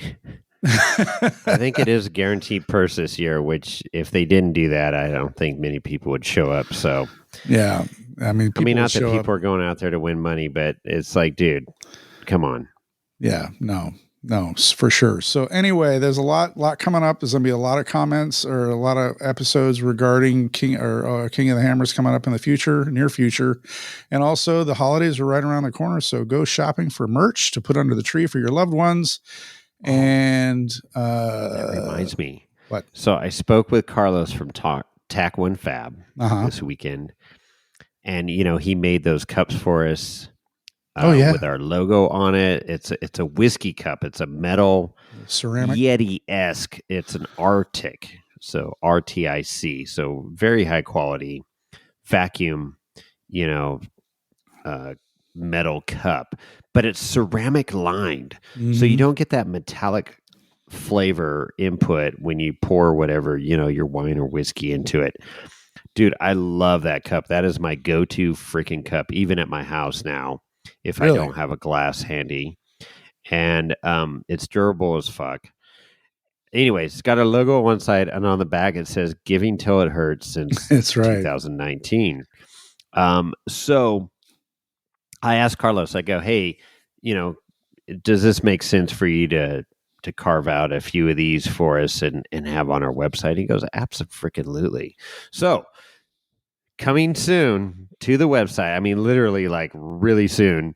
We'll probably announce it on the next podcast that they're available. I don't know what the price is going to be. They're a little pricey. Quality counts. This isn't Toyota craftsmanship here. This is good shit. So, yeah, but we're not making a ton of money off of it. But it's a great whiskey glass to put. I'm telling you, it's my go-to whiskey glass right now. And so, anyways, that will be debuting soon on the website. So Sweet. Heads up on that.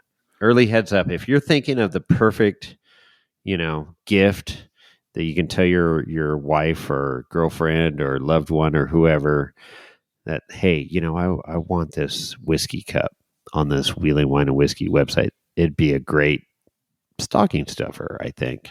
Operators are standing by now. And they're standing by now. Order 3 and get a Ginsu knife set thrown in for free. All right. But wait. Chris, we're going crazy long. With that, we're out.